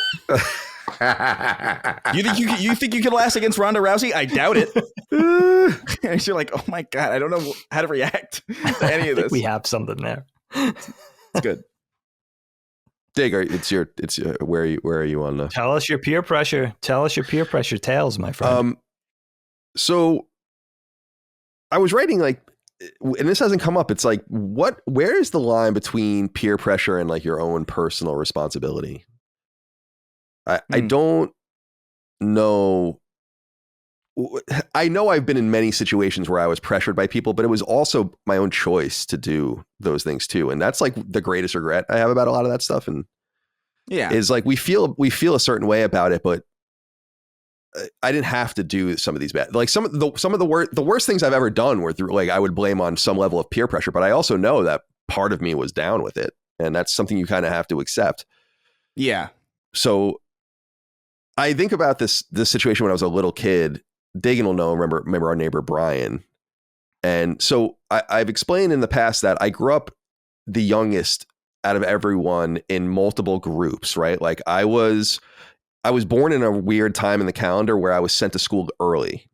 I went to college when I was 17, for instance. And people do that, but you have to be in like that September, October pocket, right? Then I was the youngest of 4 siblings internally. And I was the youngest of our group of cousins on the Moriarty side. And I was one of the youngest over there. And then I was the youngest on our block of a group of like 7 kids. So I was like just constantly looking up to everyone and constantly kind of just going along with whatever was happening. And this kid, Brian, was 2 years older than me. And I don't remember any of the details other than there were always these like little civil wars between everyone, between like all the different kids or whatever as time went on. Sometimes people would get along with everyone. Sometimes someone would be cast out or like. That's a fact. And for some reason, Brian and I started throwing rocks at one of the kids' houses, which were the Kochers, which were good friends of ours. And I was probably like in first grade or something like that. And I didn't have I have a good arm now. No, not really, but I didn't have a good arm when I was, a little kid. So I was throwing my little left hand shots at the house and not really hitting anything. And Brian had a better arm and he broke one of the windows in the front. And I don't know if they can remember this. I don't know why he would. I don't. So we got like in trouble, and I remember kind of getting away with it because we were like standing like at the end of the driveway, and it's like a long driveway. There's like I think my parents knew there was like no way I was hitting that house with rocks. But I remember that being like the first example of me doing something bad because I was like with someone else. And how much of that was my own responsibility? Probably a lot of it. I mean, I didn't have to do it even at that age, but I don't remember why that happened or what and we were all friends for years after that. I mean, that was the funniest thing. Like, but you have to look at it through and it sucks because I was especially good friends with that family. And I look at it through the lens of that incident and wonder like what they think of that as that like a little kid doing that. And if they blamed it both of us or just him or just me. So it would be interesting. One of them passed away sadly, but it would be interesting if they even remember that at all. Mm-hmm. So I remember that. And then I've talked a lot about high school, and we went to a bad high school. It was not the safest place, and it was fairly big. And I've said many times the most violent shit I ever saw with my 2 eyes was in that high school. Like, no doubt about it. Like crazy fights and just insanity. In fact, Kyle, let me just interject here. When I was a senior, a classmate of mine, he was like a really cool guy. He was like, when I was a junior, he was a senior. He was on the football team. I guess he was mixed up in drugs somehow. He got shot and killed at that 7-Eleven we were just talking about. Damn. Yeah, it was heavy out there. Yeah, I don't know because Long Island's pretty well to do. We lived in a pretty nice area, but it crossed in with a lot of like a bad part of Long Island and was regularly known as like one of the worst school districts on the island because Newsday, which is Long Island's newspaper, would publish like a ranking of all the school districts and all their details and like what all the teachers made. It was hysterical. Like they were basically just, and you would always be able to see like so you knew. I remember that our librarian made something like $130,000 a year, right, when I was going to school there. And it's like, whoa, like this is so corrupt and fucked. And that's why I don't like public sector unions, but that's a whole nother topic. But when I got older, I mean, I got in a few fights and was certainly around fights and like a more brutish boy culture, I guess, of breaking mailboxes and drinking and smoking and going to parties. And I look back at it, I just like really wanted to belong somewhere. I moved around a lot. Like my dad always lived on Long Island. We always lived in the same town, but I left after 3rd grade, and then I was only there for like summers and vacations, and then I came back in 9th grade and just re-entered. And you kind of re-enter and realize that the whole social strata has changed, and everyone is different, and a lot of them don't even know you or want to be around you anymore. Plus, you've been folded in with these other schools at this point. So I just like always really wanted to belong, and I think more than that, I was intrigued by this like idea that and I think that they did, because I've seen these kids since, like some of them when you go back home or whatever, it's like, no, they do like you. You're just kind of a satellite, in some way to like the core group. And I've truly never felt like I really belonged anywhere. And I've remarked on that many times that that's kind of just built into me. So I think a lot of that peer pressure, just that gauge between the peer pressure itself, but also the personal responsibility. Like when I got in a couple of fights or whatever in these like frays with people in high school and got the shit kicked out of me, it wasn't for any reason that I even remember. Like it was about like some friend's girlfriend's new boyfriend or something. It's like, it's like, what are you even doing? And then you get jumped or something, and you're like, Jesus, this is pretty serious. The worst. Yeah. And I don't know, I've told this. I won't get into it too deep here, but like the one time, like the scariest time was like we got jumped by like adults. Yeah. Like we were 16, 17, like 11th grade, 12th grade. These dudes were in their 20s, no doubt, That's maybe fucked. older, and like knew that we were coming to fight this like one dude, and like they told their guys, and they had like bats, and they destroyed my friend Luis's car. He had like this beautiful white Jetta, and they fucking destroyed it. Damn. And like, you don't touch a man's car. Come on, that's personal. And like people like scattered. It was scary. We had to go to the cops. I had a concussion. Damn. Yeah, that's heavy. Yeah, like I took a swing at someone, but I didn't even hit anyone before I got the shit kicked out of me. And like that's the kind of stuff like it's unthinkable because it's not me. But I also understand that it's like I chose to ultimately do that. I didn't think it was going to turn out like that. I thought we were going to just like go roll in and then go do our other business, like whatever it was we were going to do that night. But I learned I'm glad I learned those rules as a kid to be like, by the time I got to college, I wasn't fucking around at all anymore with peer pressure or anything like that. And getting involved in things other people wanted to. But by that point, I was drinking and I was smoking. And a lot of that probably does come from that era of feeling like you needed to do it. But I chose to do it. And I liked it. I like to drink. And I still do like to drink.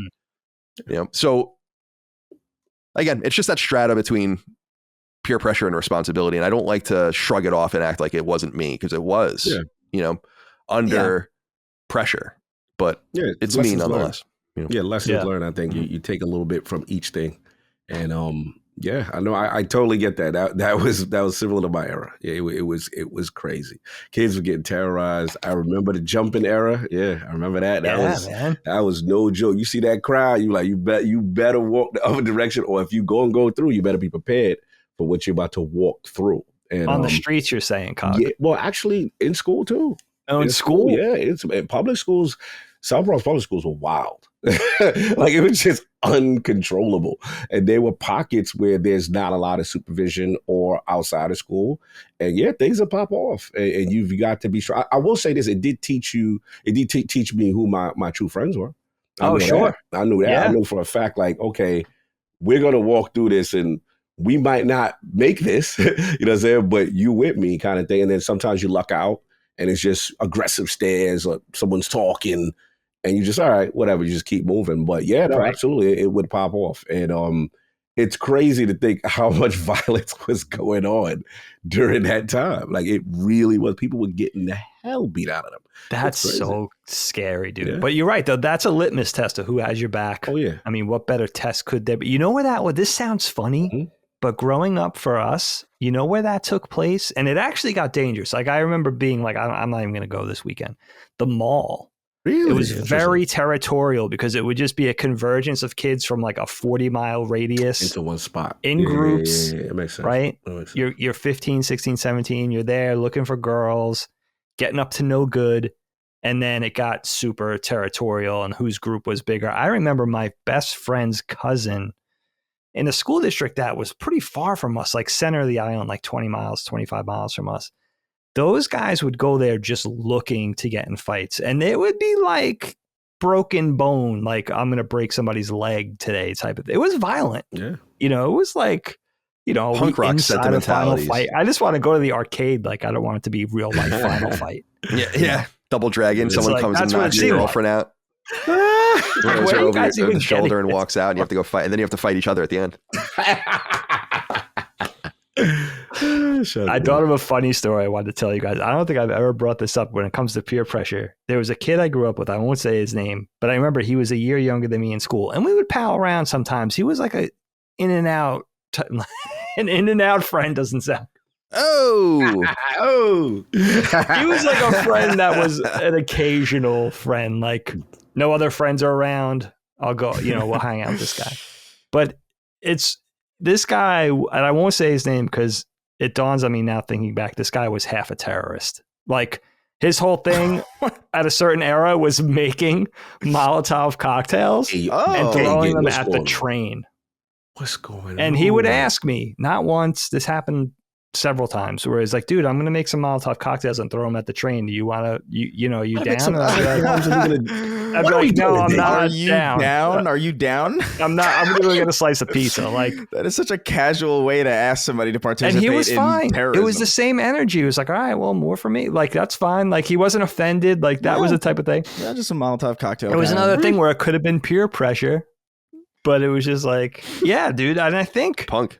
I know our sister will remember him because they went to school together. But yeah, that was another thing where it could have been, it wasn't a peer pressure thing, but it was definitely a thing that could have been like, can you imagine? Like, I think of the craziest things I did as a kid, not thinking, like throwing snowballs at cars, or I talk about that one famous time I threw a Slurpee over an overpass onto the highway and it landed on some guy's windshield. But you're not thinking like, I'm going to murder this guy's going 65 miles an hour. I'm going to kill somebody. You're just thinking this would be hilarious if this blue Slurpee went over this guy's windshield.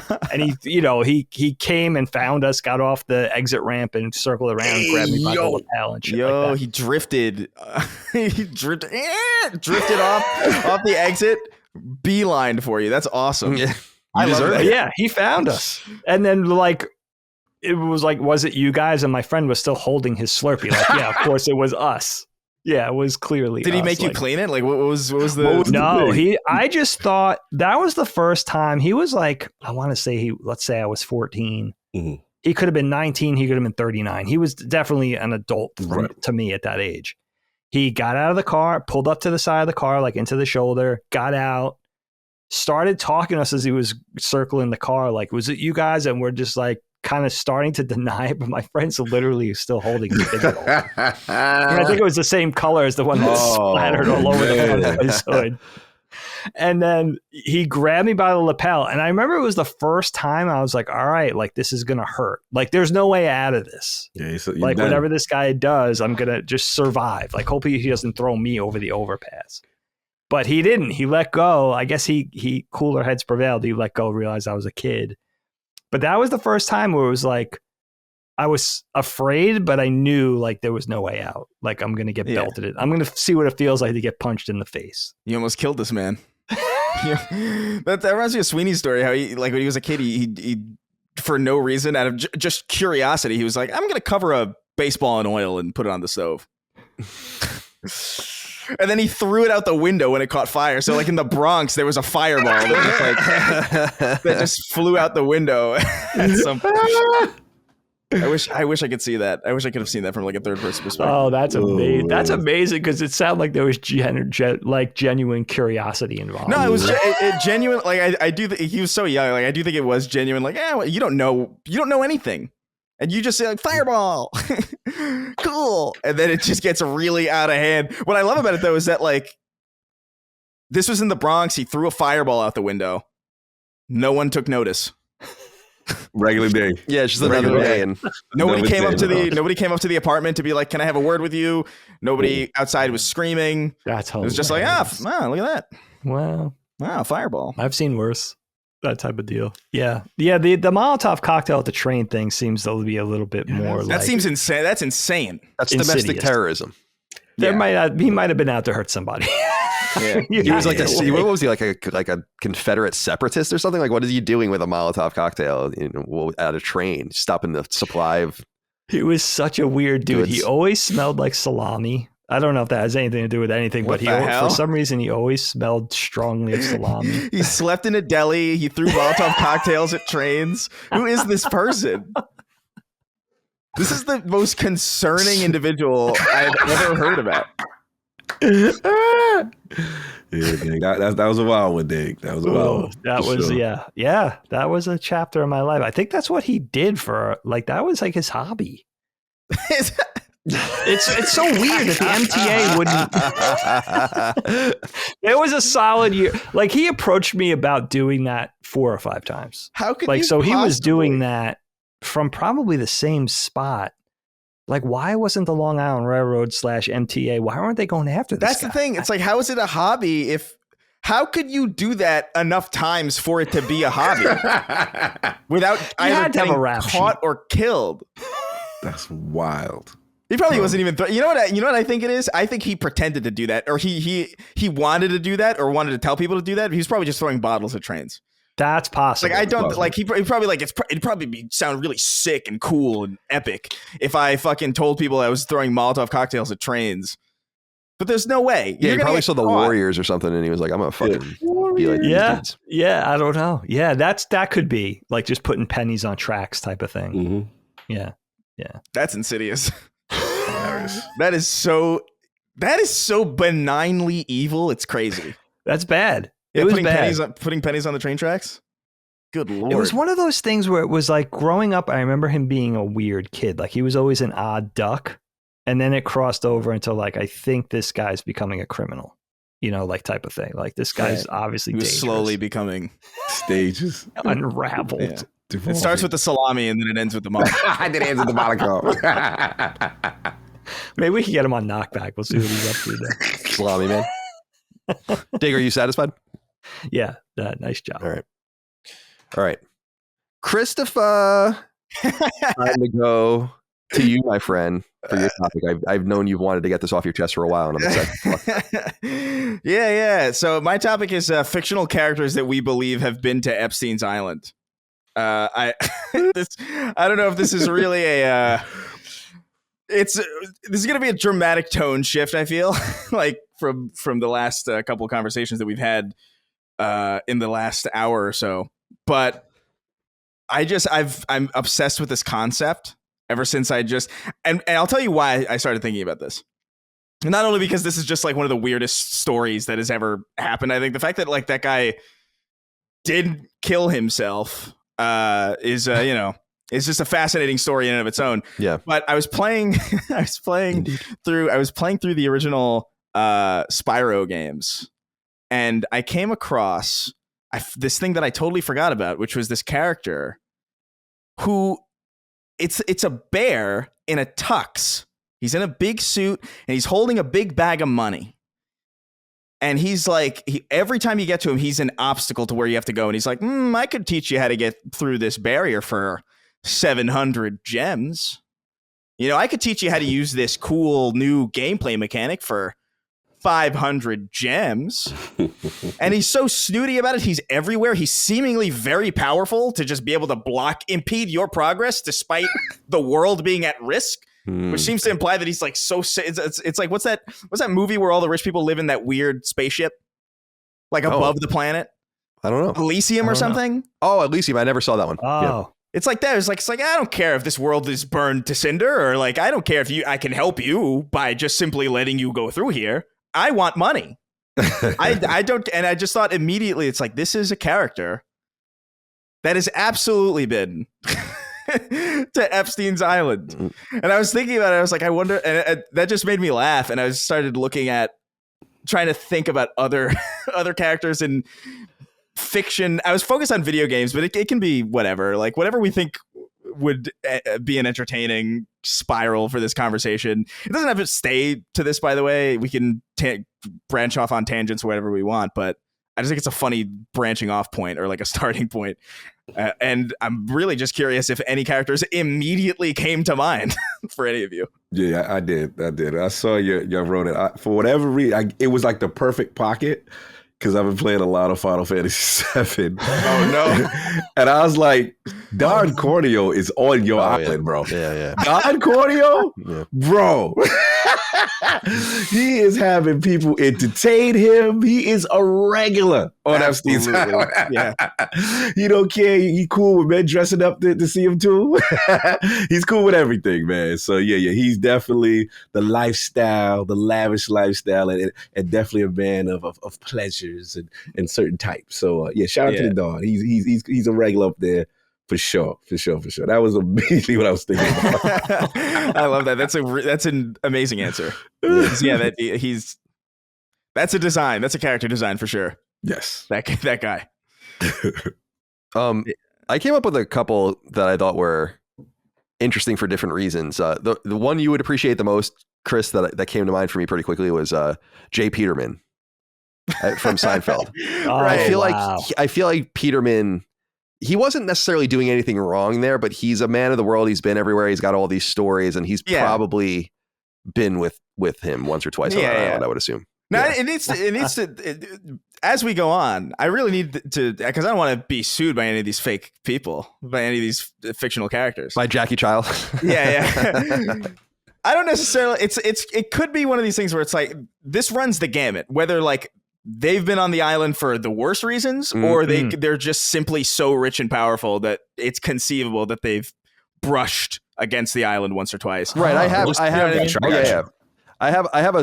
exactly right. That's because for Jay Peterman, I feel like, he's just maybe kind of incidentally there. I don't know if he's doing anything too crazy. I also had, and I don't know if you guys will understand this reference if you watch the show Veep on HBO, but Selena Meyer, which is Julia Louis-Dreyfus's character, strikes me as someone who would have gone to the island just to raise money. Like, she's very craven and stupid and, partisan, and she'll do whatever it takes. So I imagine she would have gone there to raise some money and rub shoulders with people. And then in a more literal way, I was thinking of Dig, what's the character? It's Littlefinger, right? From Game of Thrones. Sure, Littlefinger, yeah. So that's a more literal one that would have been there. And I also had Monokuma from Danganronpa, the bear. I feel like he would absolutely be popping up all over that island. Oh yeah, in fact, he's there for the worst reasons. Yeah, definitely. For the worst reasons. And then unfortunately, I was thinking about the victims, and I was just, how many of these anime girls were on that island? Oh, man. I mean, I was saying this on Sacred, and Crystal knows that I'm playing Grand Blue Fantasy Relink, and I'm making Michael laugh because I'm like, oh, I have another adult member of my party here. And it's like clearly like a 12-year-old girl, whatever. But then I'm like, oh, let's go look into the character bios and see how old she is. And it's like, she's 4,000 years old and she's like an immortal witch character or whatever, but she's clear. And I'm like, it's so fucking crazy how they try to get away with this stupid shit. But you imagine Epstein probably loved this shit. Oh, yeah. If he knew that this stuff existed and all these anime girls, I would imagine he would be unfortunately taking advantage of a great many of them on the island. To blackmail powerful people via the CIA, which then assassinated him. Chris. That was a lot of information. Yeah. I think those are solid. I think I don't know why this tickles me, this concept. So I think it's really the fact that it was that Spyro character really tickled me because it's so kid friendly and so fluffy. Like there's such an approachability to that character, despite his like obvious insidiousness, that I think it's just the sheer juxtaposition of. I mean, I even think it's funny that Stephen Hawking was there. Like that's also hilarious to me. And it's super funny because apparently he was maybe even known for his predilections. I don't know if that's true, but like I've heard rumors about that, about like how, oh yeah, people knew Stephen liked the fuck, Yeah, but like, I don't know. I'm not gonna ask how, but it is the question that I do have. Yeah, we all have that question. Man. Was he moaning into the thing, like to the computer? Like when he was doing was he being like, oh, that feels good, and then it would say it on the computer voice? on the Microsoft Sam. Yeah. There's a theory that I had a friend of mine. We had a theory for a long time that he died a long time ago, and it was the chair was like had gained sentience and just didn't want to die, so it just like kind of wheeled around with him in it and spoke for him. And just had to learn everything. It is really it's a dumb idea, but it's like it made us laugh a lot, even though it was like it's so tragic. This poor man is a vegetable for life, and we're just a bunch of high school kids making fun of him. But yeah, I don't know, Dagan, where are you on on this ridiculous tangent? You have seriously invoked my imagination. First of all, I have to say this is a mic drop topic. In over a year of Constellation, this is my favorite topic so far. The only painful part was that we knew of this topic and had to wait to do it. For another, like we've known about it for like a month now. So this was awesome. I really tried to circle the wagons here. Like nobody is safe. Pop culture hearts will be broken. I have a collection of 18 different people. Wow. I wanted to curate a funny collection of characters, picturing them all going to the island together. That was my approach. And I was hoping we would overlap, because if any of our characters overlapped, pretty clear indication that person is actually it goes from allegedly to actual. Oh, Now he's there. Okay. You know what I'm saying? Dagan's saying so that as an individual and not as part of the company. This is a motley collection of characters, but I'll tell you the first one I thought of. Bert from Sesame Street. He's the one that he popped into my mind almost instantaneously. I know.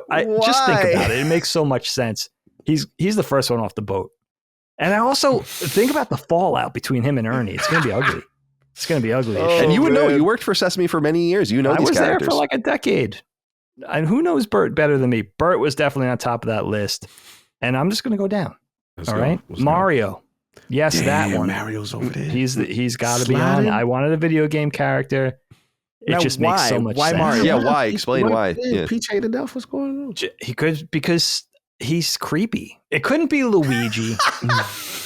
Right? It couldn't be Luigi. He's got too much personality. Mario's the one who looks like, we talked about this recently on Punching Up. Mm-hmm. There's not a lot to his personality. Mm-hmm. He's a little vacant.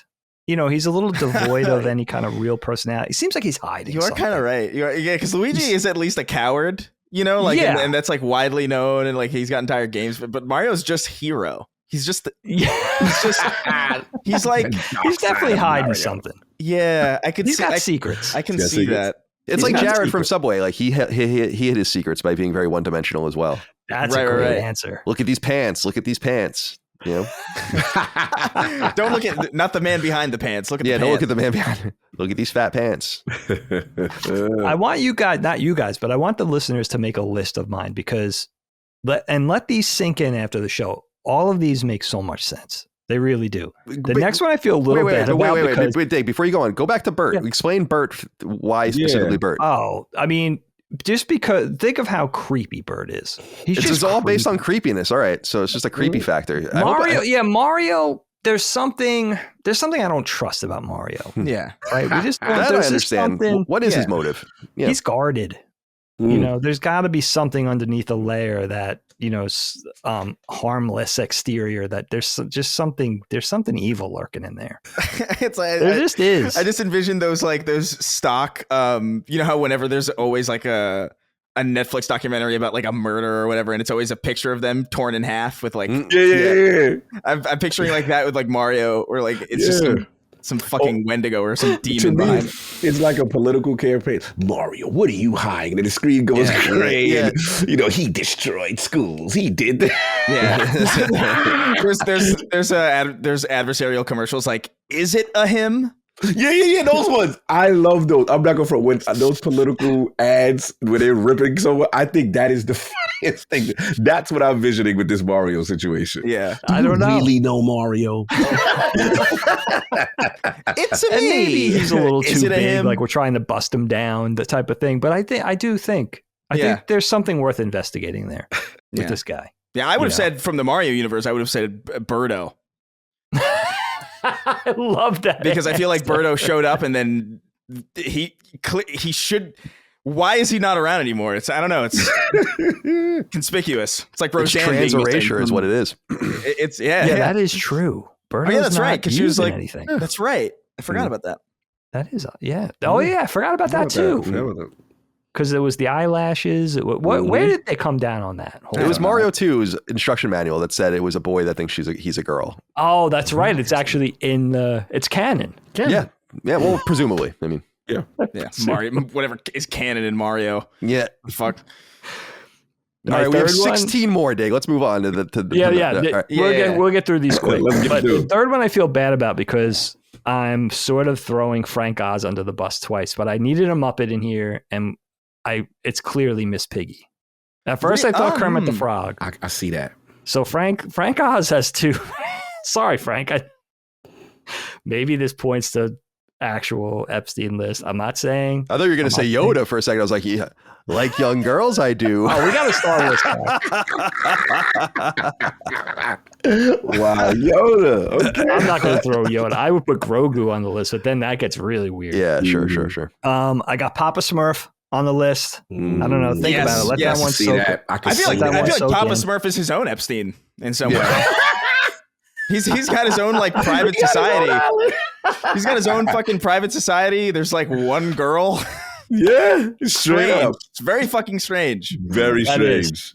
Maybe he's a protege. Maybe he's learning so he could do his own 3 Apple High Epstein Island. Living through you know, Naughty Smurf. in Smurf Village or whatever type of thing. I Yeah, got a 2 for 1 here. Cobra Commander and Shipwreck. Cobra Commander is For your willingly G.I. Joe there. fans out there. Okay. Cobra Commander is Right. willingly there. Cobra Commander's that doesn't care. Brick was Yeah, a he doesn't Shipwreck. I'm trying to remember. Shipwreck was like a little player, right? I'm trying to remember. I thought you was gonna say more like what was the dude for the movie? Falcon?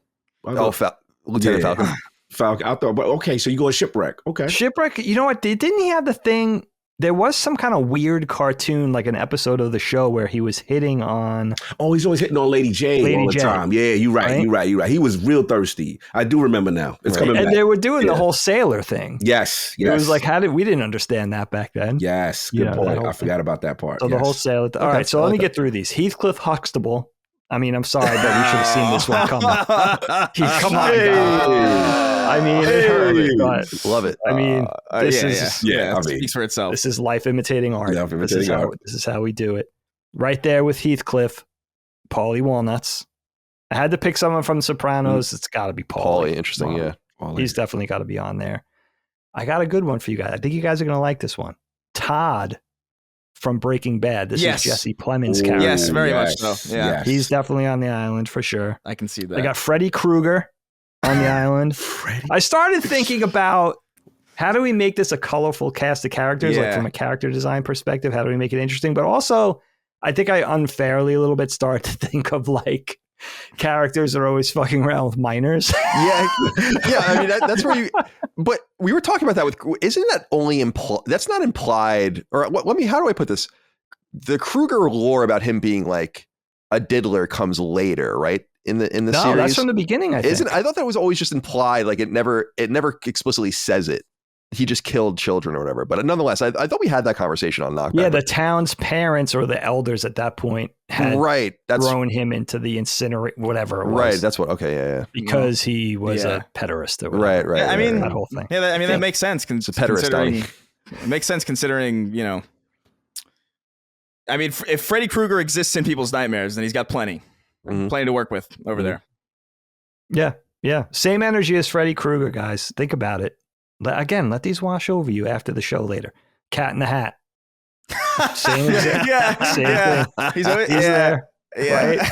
Yeah. Little less murderous, but equally as I feel really insidious. strongly about that one. I think that's totally like. Why do you feel strongly? Because I feel like that's totally like. It was always bizarre that this cat just broke into children's houses and like entertained them. Like I think, but I do think he is there. I do think he's innocent, but he's unaware of how that comes across. And I think he hears the news of like, oh, he's all these kids on this island.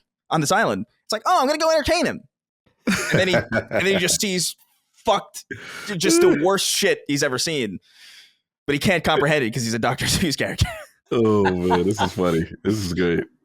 Where did I leave it? Okay, Kyle. I think I did this one a little bit to get under Colin's skin. I don't have complete conviction in this one. Willy Wonka. That's so now funny. Listen to me. I was thinking about maybe that. the Johnny Depp Willy Wonka. Yeah, that's fine. I fuck that Willy Wonka. That Willy Wonka can go to prison. That's fine. Right. Who cares? It's funny you say that because I was thinking that too. I was thinking about Slugworth even from the first movie. Sure. Yeah. Mm-hmm. Yeah, that's a deep cut. I like that one too. I wanted to do a Game of Thrones character, Kyle. I love Littlefinger in there. Couldn't really think of one that would have surprised people. So I went with a Lord of the Rings character instead. I'm going to give you a guess on who I picked. Really think about this one. Okay. I think I know. It's not a deep cut. He's a main character. He's in the Fellowship. He's in the Fellowship? Within the Fellowship? Yeah, Gimli. He's part of the group that sets out to Gimli, you said? Gimli, yeah. Yeah, it's Gimli. Yeah. Gimli. Someone said the dwarf. Someone said the dwarf, right? Yeah, I said dwarf. Yeah. Oh, you said the dwarf. Yeah. Oh, okay. Yeah, I can see him. You nailed it. Yeah, Gimli. Good guess. Mm-hmm. Star Wars. I went Lando. Billy D. Lando. Billy D. Lando. Really? Why not like Jabba? Mm. Oh, like that's better. Yeah, Jabba's that is better. That is a good one. Salacious Crumb. Better. Salacious. I'm thinking in terms of mobility, but yeah, Jabba's a great Jabba's a great answer. Oh, he chaining up chicks from the jump. Like he let you know what type of party this is. Yeah. I would feel like Max Rebo and his band would be playing. Salacious Crumb will be there. Yeah. Yeah, a few characters from the Jabba's palace, I think would be on the island. I'm just going to rattle these ones off because I want you guys to. I want there to be some kind of lingering effect. Okay. Okay. Yeah. You got to think about them later. Ham from Toy Story. That's a toy pig. Squidward, Alf, and Charlie Brown. Charlie caught a string. Charlie caught a string. Alf, I get Charlie though. Damn.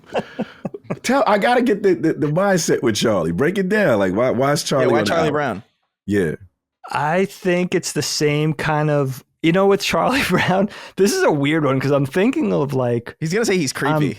picturing an adult Charlie Brown, but he's Right. not a cartoon character anymore. It's a live action version. Just a middle-aged. But he still has the sad same person. outfit on. He still has the same outfit. It's all the years of getting that football yanked away from him. he Just bitter. drove him to crime and Yeah, criminality. just like sexual depravity, like he never got. I like it. I like it when things are taken from me.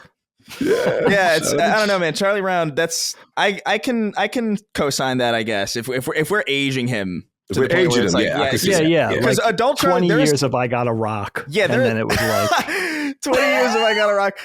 There's no universe where Charlie Brown becomes a good adult. Like that childhood is fraught with. it's not possible. Like it's not possible. Like this kid receives so much needless abuse from the people closest to him. Yeah. So like, Thanks. yeah, there's just no. Yeah, I can see that. I can see that. Yeah, one of the ones that I thought of while we were talking was, which might seem a little bit unfair, but I immediately thought like Victor, or not? What is it? Victor Sully from Victor Sullivan from Uncharted. Yeah. Uncharted. oh, that's Yeah. a. He's like he's too That would cigar bum me out. chopping, and yeah, it would bum that me would out. bum me out, but it does make That's sense. the name I don't want to see on the list. Yo. Yeah, that would break hearts. I was thinking that Disney hasn't really gotten too many strays here. I was thinking Captain Hook would be one, maybe. Mm. Although that's Yeah. not only a Disney character, but let's say that an iteration of Captain Hook. And then So when let's be everybody honest, Prince Eric. Oh my God! I thought you were going to say Ooh. Prince. I thought you were going to Oh, say Prince. No. Oh my Yeah. God! No. Prince Eric from Little Mermaid. Little Mermaid. Prince Yeah. Eric. Oh, that yeah. Okay. He's getting it's a little weird. Teen girl comes out of the ocean. You don't Well, that's really what have that- very many well, questions about this. You know? Yeah, but how old is he though? Like, I'm not defending Prince Eric, yeah, but is he 16, 17? I don't know. he I don't could know. be. I He don't is know the answer voiced to by. Was he? No. That was Aladdin. I was going to say he was voiced by the guy from Full House, right? No, yeah. Prince Eric is voiced by Christopher Daniel Barnes. Right. I know that's right. this. I don't know why. I know why only because I looked him up. He's the voice actor for Spider-Man in the animated series, and I love his voice. I love his voice for Peter Parker, and I looked him up just to see what else he's been in, and if there were any Nice other call. Spider-Man appearances from him. Mhm. And there are actually. Like he's in a couple video games as Spider-Man that I wasn't aware of. Walking IMDb. Yeah, Yeah. but Fantastic. but yeah, he's Prince Eric. So that makes me sad a little bit now because I like that voice actor a lot. But I think Frank Reynolds. Oh yeah. Mm. He says as much on the show, doesn't he? I think so. Yeah. Oh yeah, that's right. I think that's in the show's canon that he was on Epstein's Island, but he was there to snorkel. oh That's what yeah, he said. yeah. Is that Yeah, he went there to that's right. snorkel. Yeah. There's an episode where he's like, he's shredding all the receipts, I think, or Right. something. He's like trying to Oh, that's Do you watch that show, Cog? Always Sunny in Philadelphia? I've seen it. Yeah, I think that show is just absolutely bonkers funny. It's just Hilarious. so funny. Yeah, he would definitely be there. That's a great. Oh, that's a great choice. answer, dude. Yeah. Yeah. And I don't know. I think you could really go on forever with this, but I like the motley crew that we've assembled here. Yeah, that was fun. Charlie Brown. It's amazing. Why? Who did you say? Squidward. I don't know. Squidward's on the list. I feel like it's yeah. the same energy as Bert, but at least it's a puppet versus an animated version. I feel differently. I feel like SpongeBob would be there. I feel like Squidward is that character on that show where like when you're a child you really don't like him, and then as you get older you're like, I really feel bad for Squidward.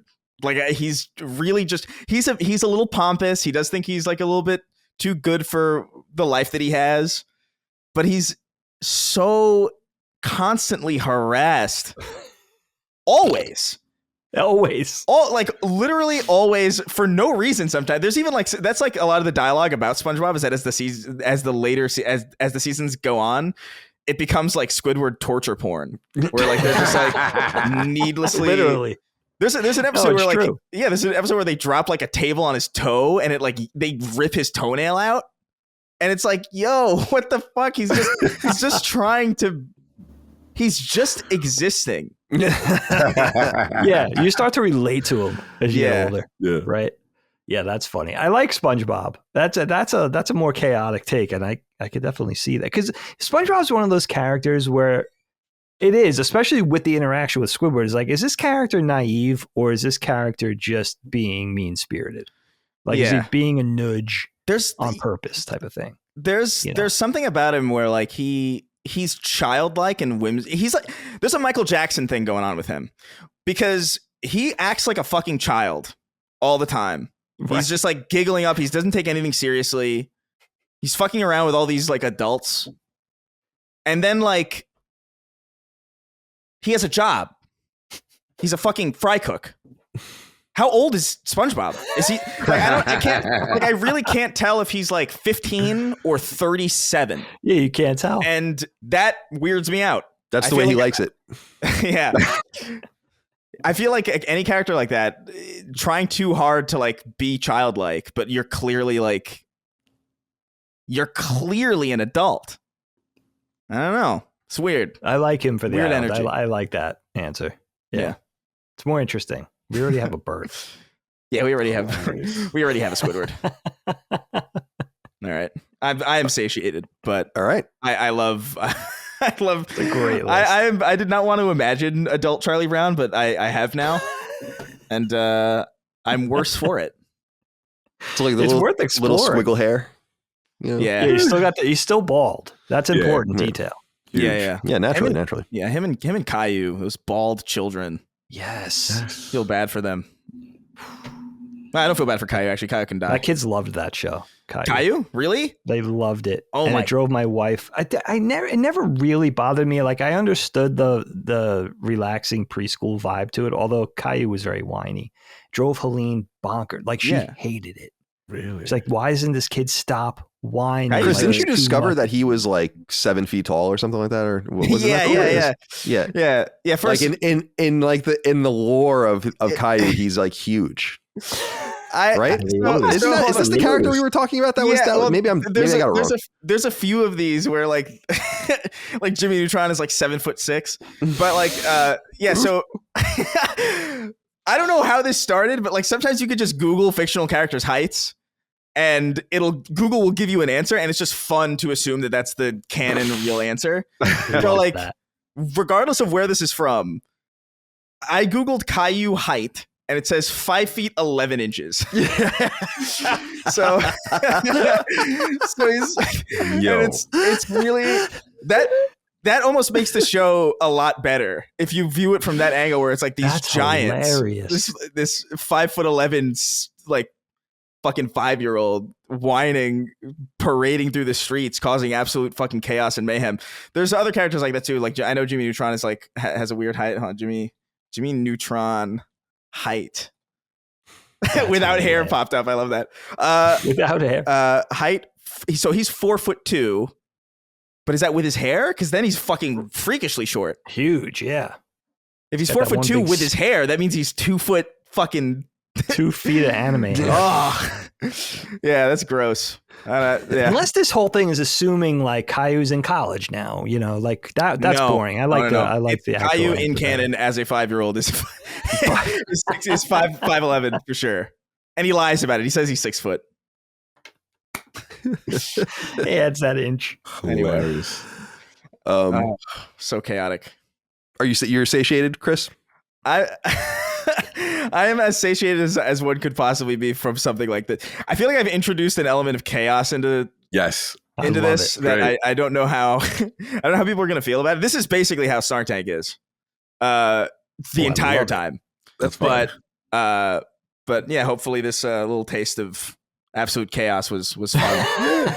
You need it. Yeah. Maybe we can revisit this in the future too. I'm sure there's like a bunch of good answers if you think about it even more. Yeah, I'll try and I'll try and come up with more chaotic suggestions for future. Do you think we'll ever really know what happened or like who that person was? Like the entire idea that he was basically an asset is so interesting. Like he was a trader that never made trades. No one knows where his money came from. He had all of these, and then he just mysteriously dies. They don't have the tape recording. It's just so obvious. And it's just so obvious. Like, I can't believe that people aren't more interested So obvious. in it. Like being like, no. Like what? We are figuring this out. Like what happened? Who is this person? There are people that there are so many people who came up to like family who were just like, that's clearly like not what happened. Like everybody is unanimously on the same page where it's like, this don't add up, man. And it's so funny because everybody was unanimous about it basically, but then it was pretty quickly forgotten. We moved on so quick. You couldn't write it better. Like if he's an asset, it's like he's a hedge fund manager who's a very attractive, not physically, but very, very attractive to a lot of different people from a lot of different spheres. He gets them to come in with money and investment. He gets them in compromising positions or gives them, even if the girls aren't underage, which it seems like a lot of them are, even if they're not, like he's getting them cheating on their wives or doing weird shit or whatever. Right. Like there's that whole thing about how he has that really strange painting of Bill Clinton. Do you know about this? Like he has a picture of Bill Clinton like dressed as a woman. Like just hanging in a prominent place in his mansion, basically. A photograph? No, it's a painting. It's a painting. And it was like people interpreted it as being like, this is like a power move. Like he's being like, oh fuck you, dude. You know, like I got all the goods on you. Like, and that's like the whole idea is that he was basically setting everyone up. Facts. And I want to. How can we not know more about it? It's so fascinating to me. Rabbit hole goes deeper, man. Too many people. It was like he gotta go. He has to go. The skeletons where the bodies are buried. Too powerful. Too much information. So when I saw that whole record of how the suicide happened and the shit, it's just nonsense. It's Occam's razor. It really is Occam's razor that somebody like because why wouldn't they? It's insane that they wouldn't. So I don't know. It's oh man, what a crazy fucking thing. And then we moved on immediately. Yeah, it does feel like that. It's like a flash in the pan. Mm-hmm. Yeah, I think it exposes too many powerful people and too many. It's like why pharmaceutical companies buy ads on news networks. It's like you want to just manipulate as much as possible, like the information that gets out there, and just by not covering it. Yeah, I think it goes away, and then you don't have to worry about why like 5 of your people are on the list or whatever. Yeah. Do you did you guys see? This is only slightly related, but I don't normally talk about other podcasts because I don't listen to many podcasts. But Conan O'Brien has a podcast, and he had this guy Jim Downey on, and Jim Downey was a comedy actor. He's a writer, big comedy writer. He wrote a lot with Norm Macdonald. He helped with I believe like those Weekend Updates and stuff like that. I saw this episode, Chris. Yeah, it was good. And the very first thing he's talking, I love it because it starts off and they're talking about Jeffrey Epstein, and he's just pretending like he has no idea. He's like Jeff Epstein, the financier. Yeah, and it's like I highly recommend. Oh, that podcast is really good too. Conan O'Brien's awesome, but like that episode specifically is like one of the funniest things I think I've ever. He's like, I think I would know if Jeff Epstein died. If something untoward about Jeffrey Epstein had happened, I think I would be aware of it. That was really funny. I loved that because it was circulating like it was real, which was fun too. Jim Downey is so funny. Like, and I didn't even recognize him because he looks so fucking different now. He's obviously like way older, but it's like shockingly different. Like in the way that George Lopez looks like completely different now because he's aged a lot. But Jim Downey doesn't look anything. Jim Downey's the guy from, I can't remember what movie. I didn't know him. Huh? I didn't know him. Like, was he a stand-up? Was he in front of the camera? He's in a lot of comedy movies. Like you'd recognize him if you watch some of those like iconic, like there's, I can't remember if it's Billy Madison or whatever, but like those kinds of movies, he plays that character who's like, it's like a famous scene from that movie. I can't remember which movie it was, but he's like, everyone in this room is dumber for having listened to your that's Billy Madison. Yeah. Is that Billy Madison? Yeah, that's Jim Downey. And it's like, wow, you look so different now. It's crazy. But Yeah, that's at the quiz. That's like at the quiz at the end when he's like, everyone in this room is stupider for having heard it or whatever. What you've just said is the most baffling, incoherent response that has just ever been deadpan uttered. delivery. It's so good. It's amazing. So good. Yeah. All right. I'm going to move on to the final topic here, and we can move quickly on this if you guys want. But I was just curious. I was going to talk about something else, and then this happened. I was like, oh, this is interesting. So I was curious if you guys were paying attention to what's going on with Gina Carano. I think I'm saying that name right. Yeah. She's she was I don't actually know very much about her. I was reading about her in preparation. She was an MMA fighter. Yeah. And I don't remember this. She was like Maxim's like hottest girl in 2008, or not that I read Maxim, I guess, but is that right? Yeah. Like I didn't know any of this like rise, right? But I knew she has like a combat background, and then she has had these roles and most prominently had a role, like a limited role in The Mandalorian, which I've not watched. However, back in 2021, she was fired basically from the show for a series of, I guess, social media instances that seemed to me at the time unfair, but I don't really care about stuff. I care when injustice happens to people. You know, it's not fair when things happen like this, but I'm not really a Star Wars person. I don't really know her career, so I wasn't really paying very close attention to it, but she was basically got in trouble for a confluence of things, like kind of maybe dismissing gender pronouns. And then it all kind of led up to this thing she shared. And I have it up here on my screen, this thing on Instagram, just in her stories, where she shared this picture of like Nazis chasing down like a Jewish woman in maybe a ghetto or whatever. I don't know exactly the context of the picture. It's obviously from World War II. But it shared with text where she says, Jews were beaten in the streets, not by Nazi soldiers, but by their neighbors, even by children. And then in quotes, it says, because history is edited, most people today don't realize that to get to the point where Nazi soldiers could easily round up thousands of Jews, the government first made their own neighbors hate them simply for being Jews. How is that any different from hating someone for their political views? End quote. So in my opinion, something that maybe like your grandma would share on Facebook. Yeah. And this really blew up in her face, and I think very similar to how I feel about the J.K. Rowling situation, basically was conflated with a bunch of things she never said or did.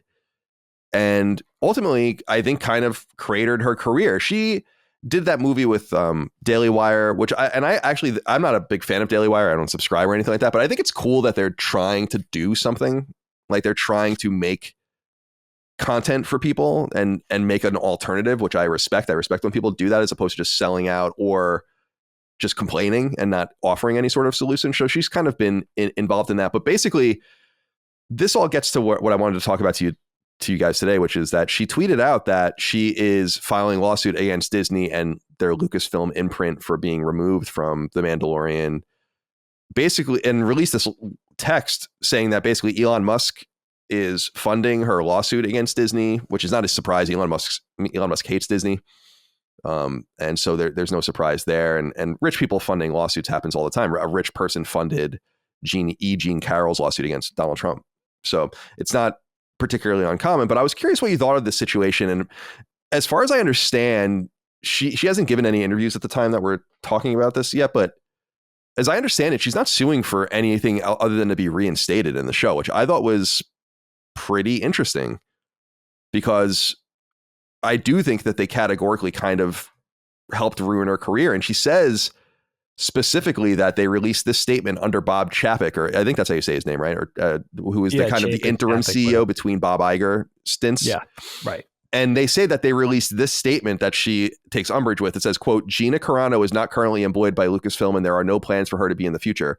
Nevertheless, her social media posts denigrating people based on their cultural and religious identities are abhorrent and unacceptable, end quote. As she points out, that never happened. And so I'm wondering what you think. Dig, I want to start with you. I mean, take it in any direction you want. You watch The Mandalorian. You're familiar with the content. You're familiar with her character. And so I assume you knew about her removal and stuff. What do you think about her suing and trying to kind of get her good name back? Do you think that she deserved what happened to her? And what do you think? I mean, for instance, she complains that she was called a transphobe because she said her pronouns were beep, bop, boop or something like that, to be like a droid. Right. She was doing the whole droid thing, right? People are so soft. It's like so crazy how soft these people are. So what do you think? I mean, I have a lot of thoughts. It reminded me of a personal story that I'll tell you guys. Something that happened to me working, I don't work in Hollywood, but I work in entertainment. It's Hollywood adjacent. I mostly work out of New York, but something very specific happened to me that reminds me of this in some way. But yeah, this is a tale from really the height, what I would consider the height of the cancellation era.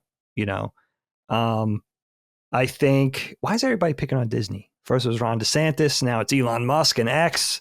No, I don't really think that. But Disney sucks. That probably has a lot to do with it. Well, here's the thing. Don't forget that Elon Musk has an axe to grind with Disney because they pulled their advertising from X. Mm-hmm. So it stems back to that. Right. But they quick. But this is like Hulk Hogan's lawsuit against Gawker was funded by Peter Thiel, who was outed as gay by Gawker. Right. And these kinds of things are time immemorial, people funding. Oh, it happens. Yeah. Oh, absolutely. And I'm not taking one side or the other. Yeah. I'm just saying like it seems like everybody's got a horse in the race. It's interesting. First of all, just Colin doing this topic, it was on the periphery. Like I was half paying attention to it going on over the last couple of years. But I have to say with Gina Carano, like she's always seemed to have the real, like from afar, like a real Michelle Rodriguez tough girl energy to her, for me, just reminded me of like Michelle Rodriguez in Lost or Fast and Furious, that type of thing. But I have to say, paying closer attention to her interviews, she comes off a lot differently than I initially thought, which is interesting. And I know her background with MMA. I know her background on the, various things she did. She was in Deadpool and stuff like that. So I was familiar with her work a little bit, and of course with The Mandalorian. And I think basically what happens is that, it looks, for all intents and purposes to me, it looks like she's getting singled out for being conservative. Basically, I'm not a conservative. Right. I tend to have much more liberal politics, but it's kind of a shame because to me, politics was always personal. That was always kind of my own stance on it. But I have learned over the course of my adult life that many people, not everybody, but a lot of people just aren't great about having a reasonable conversation about politics, especially when they disagree. Yes. Which is kind of a shame because as an adult, I have realized this, but as a kid, I think I saw diplomacy when it came to having different political views, but being able to have an adult conversation about it. Like I do see as an adult, especially in the height of this cancellation thing, which I think is slowly dissipating, but there's just a lack of empathy, diplomacy, being able to agree to disagree. And as a kid, we were surrounded by people of every political stripe where we grew up, and even in our families. So in a more insular way, like there was conservative people in our families, there was more liberal people in our family, and there were people that were in the middle. And I saw the adult people in my life, they were able to have a conversation while actively disagreeing a lot of the times and still have an air of affection and respect that I just don't see that in my adult life. Like that's gotten lost at some point along the way.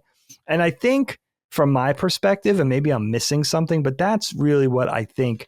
I think there's 2 points to it. I think, especially when you have a public soapbox and you're somewhat famous, I think you have the right, it's freedom of speech, baby. You have the right to say whatever you want to say.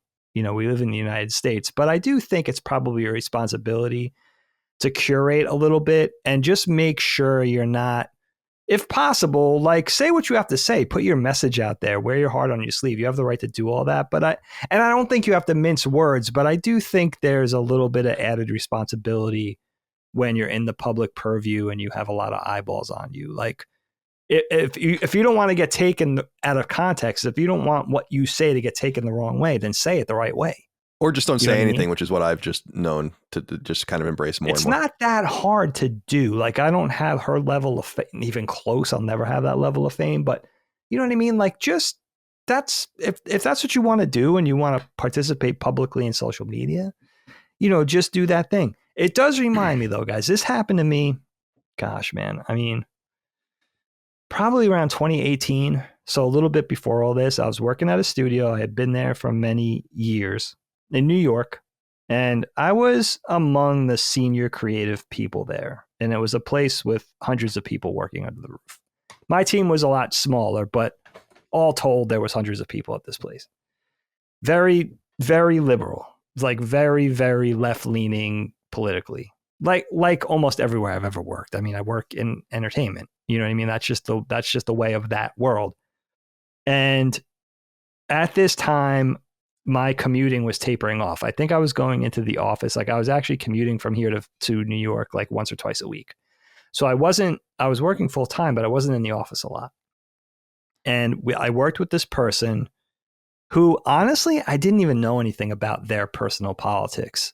But I came in one day, let's say I came in on a Wednesday, and I was there for a little while, and she came up and she wanted to talk to me. And I said, yeah, sure. Let's go get a coffee. So we went to a common area and just, sat down at the little island there and got a cup of coffee. And she was upset. Basically, long story short, she was upset because she felt like she was getting singled out during a conversation about, I guess it was an upcoming election or some sort of heated a discussion that came out that got heated, centered around, the Republican candidate, the Democratic candidate. And she felt like she was getting ostracized for being right wing and being vocal about it. And I don't know why. I know she didn't know what my affiliation was politically, because I don't typically talk about that in the workplace. It's being private, but it's also not, I don't have fun talking about politics. I don't really like it. And I see that it could be so polarizing, and I'd rather just literally me shoot the shit. You know what I mean? Like, let's talk about something upbeat. And I also don't trust people to have an adult conversation about it. Exactly. So she came to me maybe as just a voice of reason, at least, concerned like so-and-so is really badgering me. And I feel like it's, workplace discrimination and the whole thing. And it got heavy, and it actually ended up, as that rolling stone continued to go down the hill, it actually ended up probably 2 years later with somebody getting fired as push came to shove. But I thought that was interesting that this person couldn't just speak their minds in a conversation out on the work floor. We're in the trenches. All the animators and designers are sitting together. It's not even cubicles. We're all kind of just clumped into a certain area on that floor. And a lot of times people are dialed into their headphones, or they're in meetings, or only part of the team is there. But I guess on this particular day that I wasn't present for, they got into this conversation, it got heated, and some, people were saying inappropriate things to her about it. And it reminded me of that it's kind of sad that we can't just be what we are without trying to convert everybody. You know what I mean? And then heckling them for being that odd man out, I guess, in that case. It really called up that personal story for me. I felt bad for this person. I also think with this person that I was dealing with, she was a little bit of a troublemaker as well, which I think was unfortunate, because it wasn't as clear to me like that she was being, maybe it was in some sense the people that were getting back at her were taking revenge for something she had said. Like she was a little bit of a hornet, you know what I mean? Mm-hmm. She liked to poke the hornet nest herself. Cog had to go let the cleaning lady in, by the way. Oh, right. Right. He mentioned. Yeah, he didn't storm off because he was sick of. I could see how that might look weird. But in all this, I don't know, as we pass on to the next person, I do want to ask you guys, like, are we seeing a return to some sort of reasonability politically with our takes? In other words, because this person was had right-leaning stances and identified as a Republican and all that kind of stuff, doesn't I always had the thing of like, that doesn't mean that to me. I want to hear them out. Let me learn about their perspective. Let me take a walk in their shoes, that type of thing. It's not even a goody thing. It's like, it's educational sometimes. You know what I mean? Like, right. And the point of time, I mean, I'm not calling out Kind of Funny. I don't have a personal beef with those guys. In fact, I worked for those guys, and I was good friends with one of them outside of this one.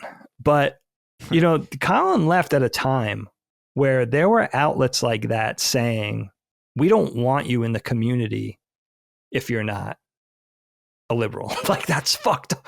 That's completely fucked up. Like, that sentiment it wasn't right then, and it didn't age well.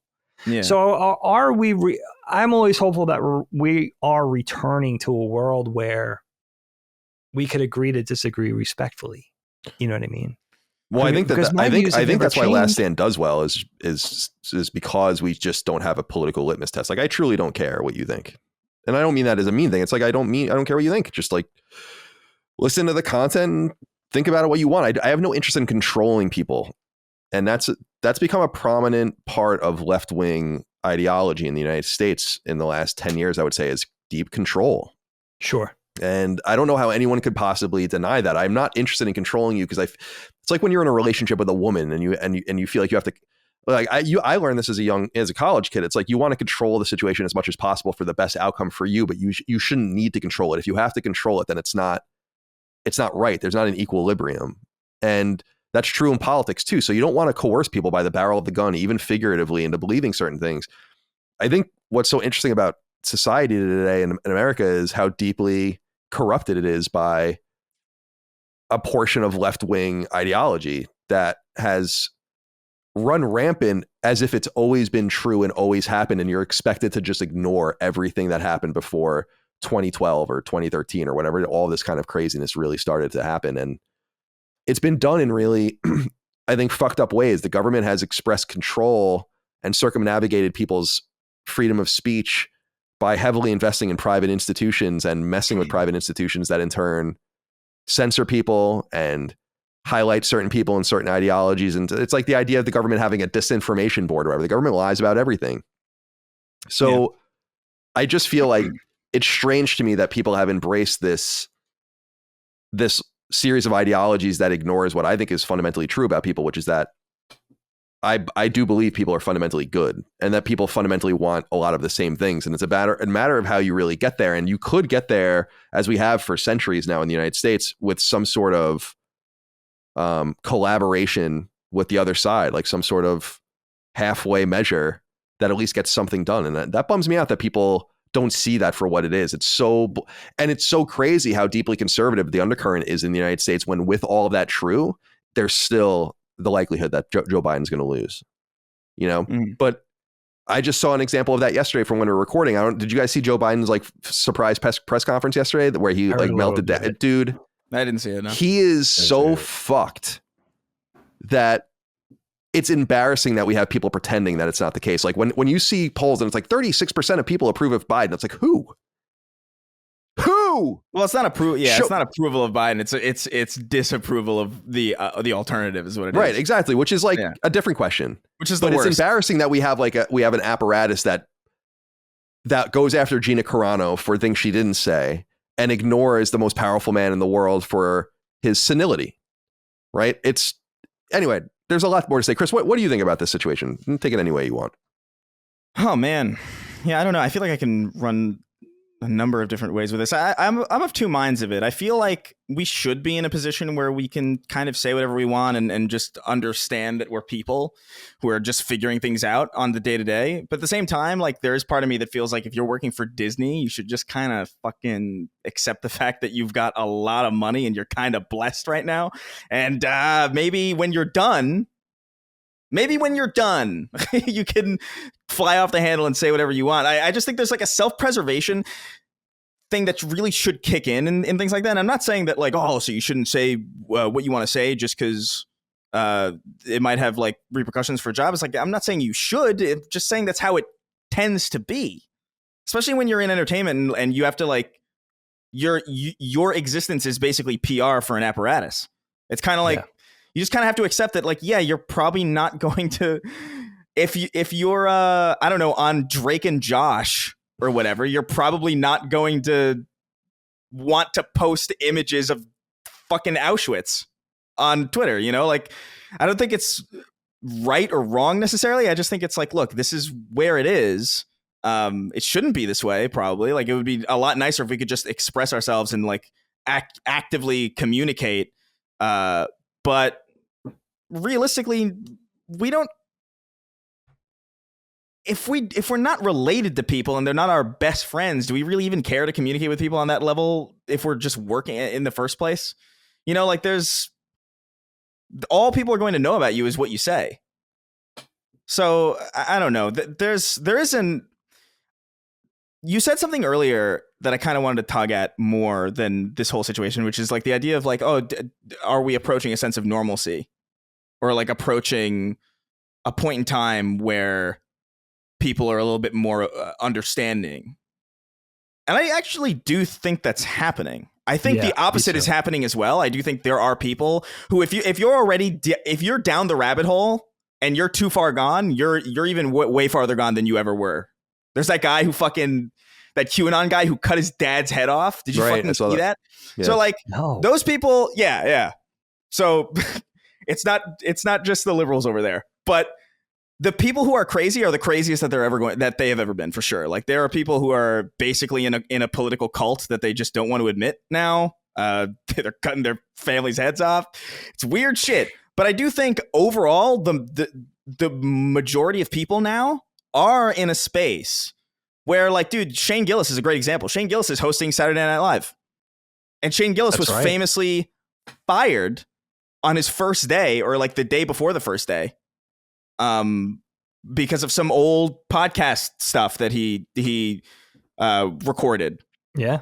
And how he reacted to that is, I think, the key lesson, right? Where it's like, hey, that sucks. But he even talked about like how it's like, hey man, this is the reality of it. Like if I was them in this climate, I probably would have done the same thing. It sucks, but like, hey, whatever. I'm just going to go keep doing my comedy and keep getting laughs. And he did it to the point where they had to invite him back. And I think that's the power move that people should do, instead of like necessarily being like, oh, this has ruined my life. I do think there's an element of cancel culture that is only as powerful as we allow it to be. I don't think that's always true.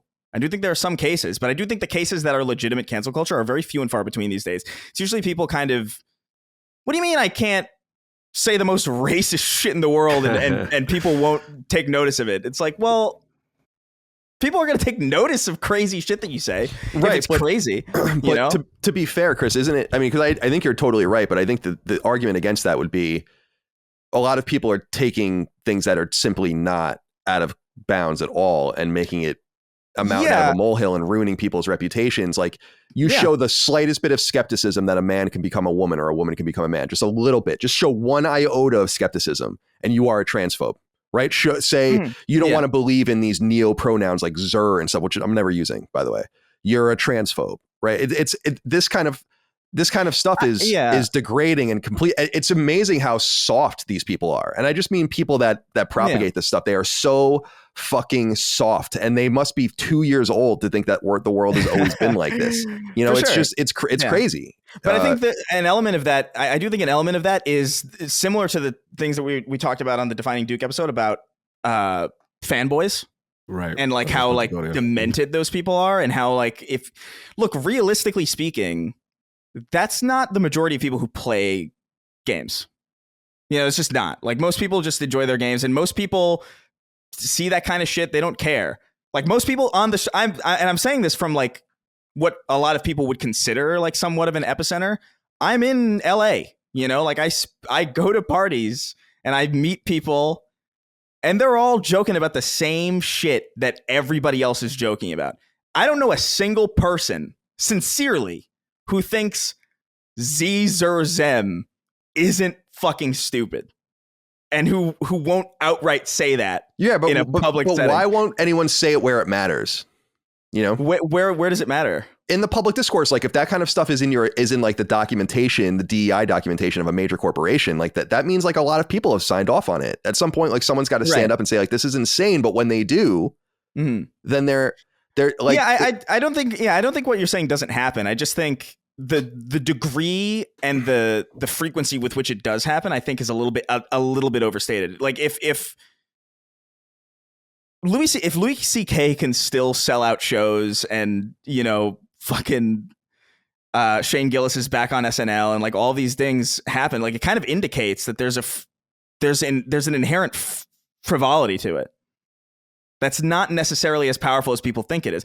They're loud about it online for sure. The very small group of people who get worked up about this shit, they're very, very loud and very, very insufferable and very, very repeating in their assaults. But I don't know. I just I don't know how to feel about it really as a big cultural thing when it doesn't even seem to be affecting the people that it has affected that much. Gina Carano is a different example. Gina Carano, I think, is just, that's fucking ridiculous. I think it's insane that, like, because that pronoun joke, I think, what is it? Beep, bop, boop. Yeah. Yeah. That's something that even if you had pronouns and you believed in that stuff, I feel like that's a perfectly fine joke for that person to make. So like that is off the rails for sure. I don't know if this lawsuit will really go anywhere though. There's a wide breadth in the United States for freedom of speech. Like it's so much. If this was a British company and a British person, I think that it would be much different. You are allowed to. You have to show actual malice in defamation. You are actually. I think Ho can get into the more technicalities, but you're kind of allowed to defame someone. Like you just can't. Like show actual. Like there can't be malice behind it. So like you can say bad things if you feel it honestly. You know. Yeah. If you say this person's a rapist, like they better be a rapist. But you can say that, right? And that's like a provable claim, but you can say, this person makes me feel uncomfortable. And that's defamatory. But could be true. You know, so I just, that's why I don't think it's going anywhere either. I just think it's cool to kind of bring it to the fore. And Cog, I'm curious and we haven't heard from you yet. Do you have anything you want to say on this? Yeah, sorry for running. It had nothing to do with the topic. No, it's all I explained. You explained it. Okay, cool. I was like, they gonna think I'm running from the topic. No. He doesn't want to talk politics. Political politics. Look, this is an interesting situation for me because obviously I followed Gina for a while. You know, I'm big MMA, so I remember her. You know, she was very explosive in the sport. And then like Dagan, big Mandalorian fan, and I thought I actually loved her character. I thought it was a really strong character. I was kind of disappointed, obviously, that when I found out that she would not be doing the character, and then I found out, okay, why? What happened? What's going on here? Did they recast her, or did she get written off as a character? She got written off. Got written off. Yeah, like, yep, didn't exist anymore. So I'm like, all right, which sucks because I did like it, that character. But so I'm like, all right, I'm trying to remember the timeline as far as what happened. What I recall is a series of conservative style tweets that either talked about not wearing a mask, and there was also like, victim potential, like voter fraud in the election in reference to that. And I kind of lean with Chris in the sense of this. Look, I always have a feeling that my theory is whatever you believe, I don't care, honestly. But the reality is you have to know your surroundings. And if you're willing to stand on it, then you got to know what comes with that. You work for Disney. I don't have empathy there because it's like there's a part of me that says, look, Colin, you are absolutely right. There is a disproportionate imbalance with conservative thinking. You know what I'm saying? I don't consider myself conservative, but we're not even at that part where we can hear out someone else. The minute they are on the other side, they are the enemy. I don't want to hear you. You're evil. You're out of here. We box you up. We shipping you up out of here. And that's the part about cancel culture I cannot stand because we're not even willing to have the conversation. Chris, you made a conversation about fanboys. Like, it's so funny because the Duke episode that we did, obviously, the crossover is on fire this week, right? And I try to talk to people who are like, yo, I can't believe, this went down and y'all said this and that. And I'm like, but we're having the conversation. Right. We got to have it. You know what I mean? Like, just because you're on the other side and you can't stand someone's opinion, you can't stand my opinion, you can't stand Colin's opinion on that, we got to have the conversation. It's too much emotionality. And that's where we are. That's the part I can't stand. Like, if we're ever going to bridge any gaps to help people have an understanding, you got to talk and you got to be respectful. So I think that's where we're at. Now, I will say this. There's going to be a little controversy. I don't know all the context about what she said in reference to Jews and the Nazi, but I'm gonna tell you right now, Jewish community do not play. They do not play. If there's misinformation about whatever you say in reference to the Holocaust and yes, I'm a little biased. I have a lot of Jewish friends. I worked at a yeshiva. I try to stay out of the whole Palestine thing. That is a whole. Me and Colin, we've talked about that in another Constellation, and because I don't have all the historical context for me to be making definitive statements about how things were. But I do know that community, and that community, if there is any bit of inaccuracies of what she said, not accusing her, I'm just saying if there were, they are on her head. So the vibe I got, they've been wanting to fire her for a minute. Like it's been a series, like a powder keg, and then finally, okay, she did this. Yeah, let's get it out. It's 3-4 things, you know what I mean? And we've been wanting to get rid of her, kind of. That's the energy I get out of this. Not saying it's right or wrong, but when you're in corporate and you work for a specific entity, and that entity has either extremely liberal beliefs or is extremely Jewish or whatever, right? That's the territory. So, on one hand, some people are gonna say, "Hey, what's the kid say? She's standing on business." Cool.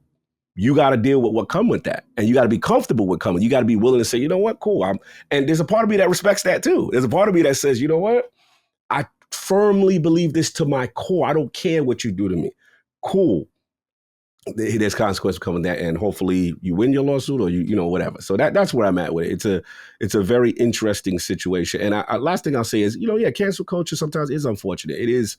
I mean, we live in a society where like someone could pull something up, when you were younger and you were in a different place in your life, right?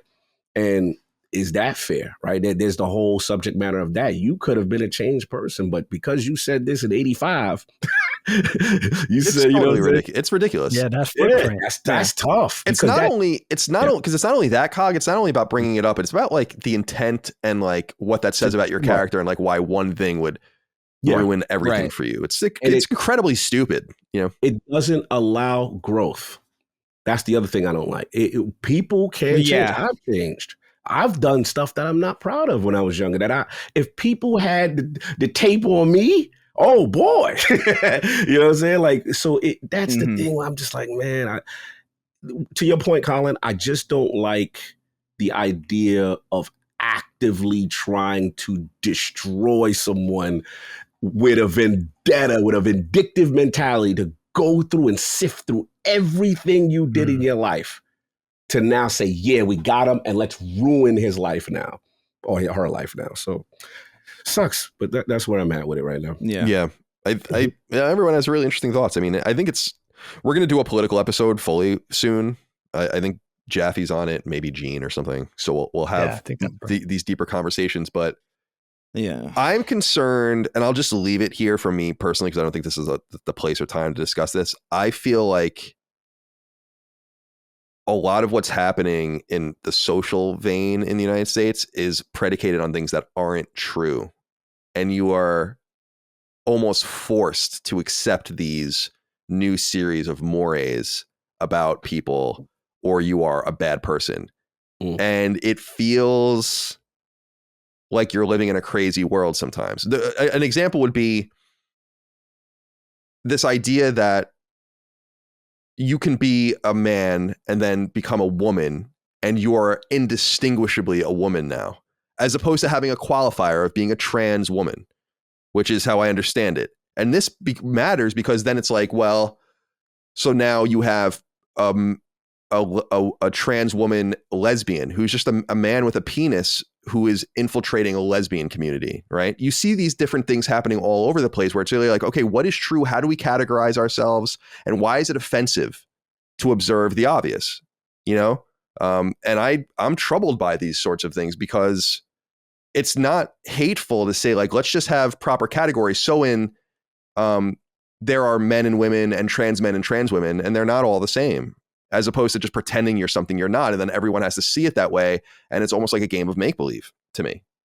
And I'm troubled by that. And that would be called by a lot of people transphobic. But to me, I'm like, I'm not telling you can't do certain things or live a certain way. I don't care. What I'm wondering is why I'm being called transphobic for saying that if I was with a woman who had a penis, that's not attractive to me because that's not a woman, and I don't want penis. It's a kind of an interesting sort of. I can't wait for Lockmore to break that out. By the way, as well. That's going to definitely be. So like, I don't know if that makes sense, but it's like instead of accepting that things are changing and I have a very laissez-faire attitude towards the way people live their lives. Like I don't really care what you do. and how you identify and what you ask of the world and all of that. But when you start to cross over into reality and the bending of the way things are, and I start getting accused of bigotry or transphobia for interacting with that in a certain way that is normative, I think that's people have to. That's what I was saying earlier. It's like people have to stand up and be like, no, that's too far. Like you're asking too much of people. You do whatever you want.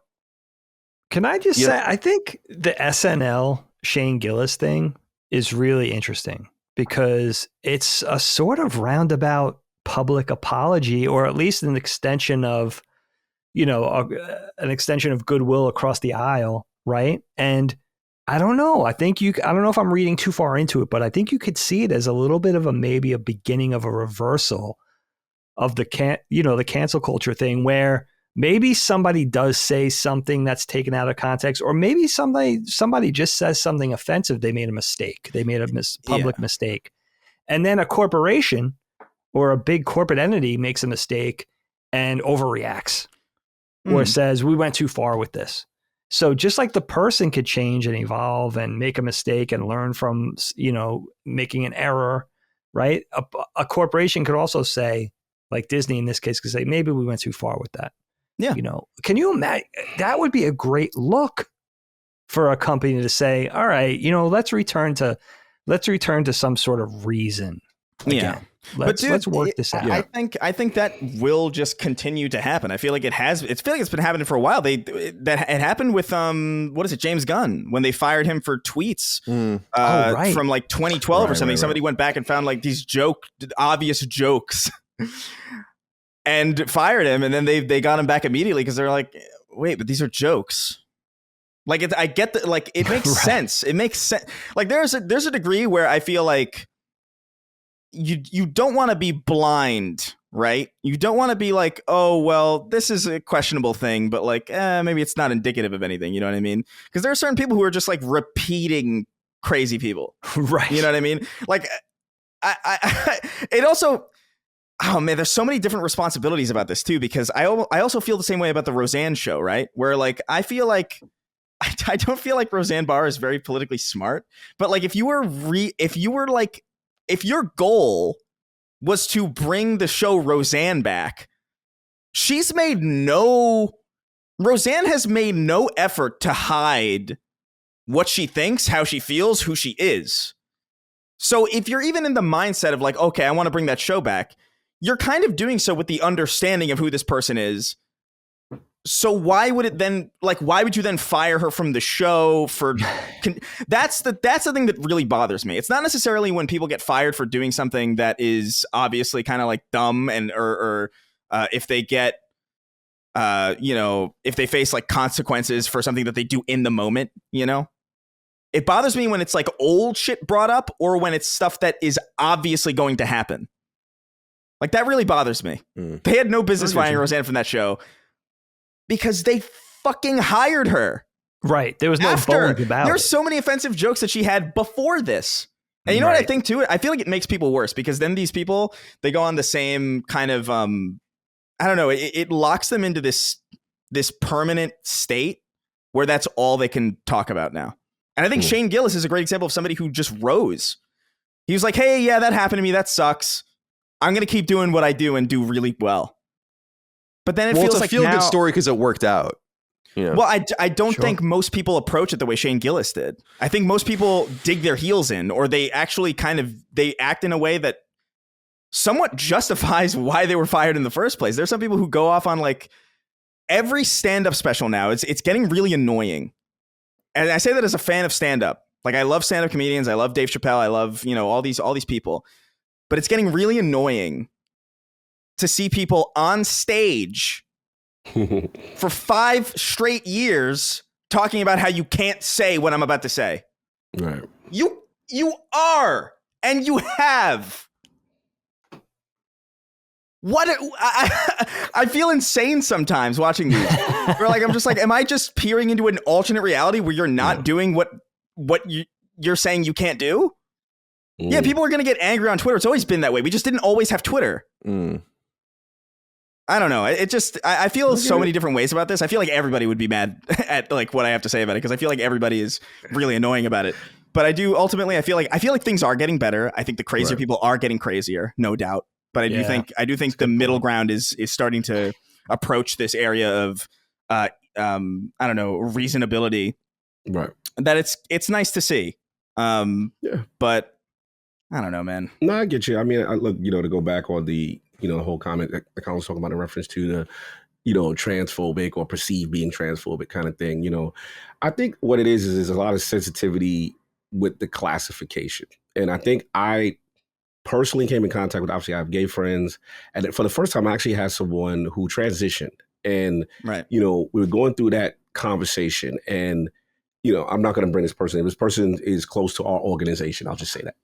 And during that conversation, I am a person inherently that says, I didn't realize, I'm like, yo, all right, brother, you have a good one, that kind of thing, like using that terminology. Right. And I got checked, right? It was kind of like, look, Cog, I would really appreciate, you not use that and use they or whatever the pronoun was, right? And with all pure intentions, I have tried my best to always acknowledge the person the way they feel comfortable being acknowledged out of respect of that sensitivity. Right. However, I do want to say that there was a slip up again, maybe a couple months later on my part, right? Yeah. And it was brought to my attention again. And the only thing I will say is that I did get a little angry because I said, look, my thing is my heart is not with the intent to disrespect you. This is something that has been programmed in me all my life. This is how so you have to understand what the intent is. Not everyone here is here to make you feel that way. And if that happens, that does not mean they are a transphobe or they hate your existence. So it's the sensitivity towards the classification. And I think that that's where it has us. And unfortunately, we're still in this phase. And I'm just like, we got to have a level of understanding. I do feel it's getting better now, but I understand your point, Colin. It's funny you said it because I was recently actually still dealing with it, right? And I get both sides. There's one side that says, look, we need to have, it was always this way. What is going on now? I don't necessarily, respect that. And you guys are changing the rule, so to speak. And then there's the other side that says, well, I legitimately feel this way, right? And if you don't acknowledge me the way I feel I should be acknowledged, then you are the enemy, right? And I get it. It is a difficult thing to navigate. Yeah. And I understand, for the first time, I have to be, I was more leaning towards you, Colin, in the beginning, to be honest, because I never had to deal with it on a human level until recently. Right. And then I'm like, okay, this person is really hurt by the fact I said brother or bro or whatever. It's something that I'm just inherently done all my life. And what I know. So it's tough, man. Yeah, I get it. I get it. It's tough. It is tough. And I think I've dealt with it many times in my life, actually, at this point, living in San Francisco for so many years. It's never had any problems because to me, it's like your own personal responsibility to let people know what you want, and then they'll give it to you as much as they can. So when someone says like, this is the way I want to be talked to or treated in a normative way, I'm like, yeah, that's totally fine if you're changing your gender and so on and so forth. To me, though, I always delve into the reality of the situation as well. Like, where does the expectation of this end? Let's say, Cog, you have you're a straight man, you have a trans woman friend, and you're talking about women with that person that you want to date or whatever. And that person says something like, yeah, what about me? Right? Mm-hmm. It's like, are you really going to look at me and tell me that you are that person's indistinguishable on the sexual, in a sexual way from you? Of course not. That's not true. You wouldn't be with that person because you're not gay. And there's nothing wrong with that. There's nothing wrong with any of it. But like saying that much and acknowledging that much is deeply transphobic to a lot of people. And that's where I draw the line. I'm like, you can call it whatever you want, I want you to live your life and do whatever you want to do. But if you're expecting like a total bending of reality, the way I interpret it and the way it affects me, you're wrong. You're not allowed to do that. I get that. And I think I just want to jump in real quick, Chris. I think what it does is I always look at the heart condition and the intent, right?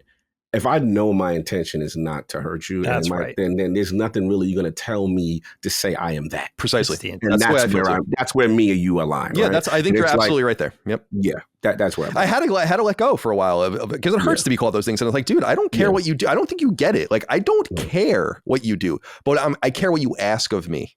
Right. That's what I care. I get that. Yeah, I get that. Yeah, I don't know, man. I think ultimately, things. I think it's weird that we expect, especially older people, to just kind of understand immediately. That to me is like, if somebody in my family is 78, I'm not expecting him at all. I'm not expecting that person to, like, look, I love you. You're old. This is new to you. I don't expect you to really, and even 40s and 30s, like it's a different time, right? And this is the first time we've really had to acknowledge this in American history, anyway. So I feel like we just need a little bit more patience. Yeah, patience I think patience is like really kind of key, because look, man, you're not going to convince every fucking baby boomer that exactly. Sex and gender are separate things. They grew up learning the opposite. They grew up learning very, very specific things.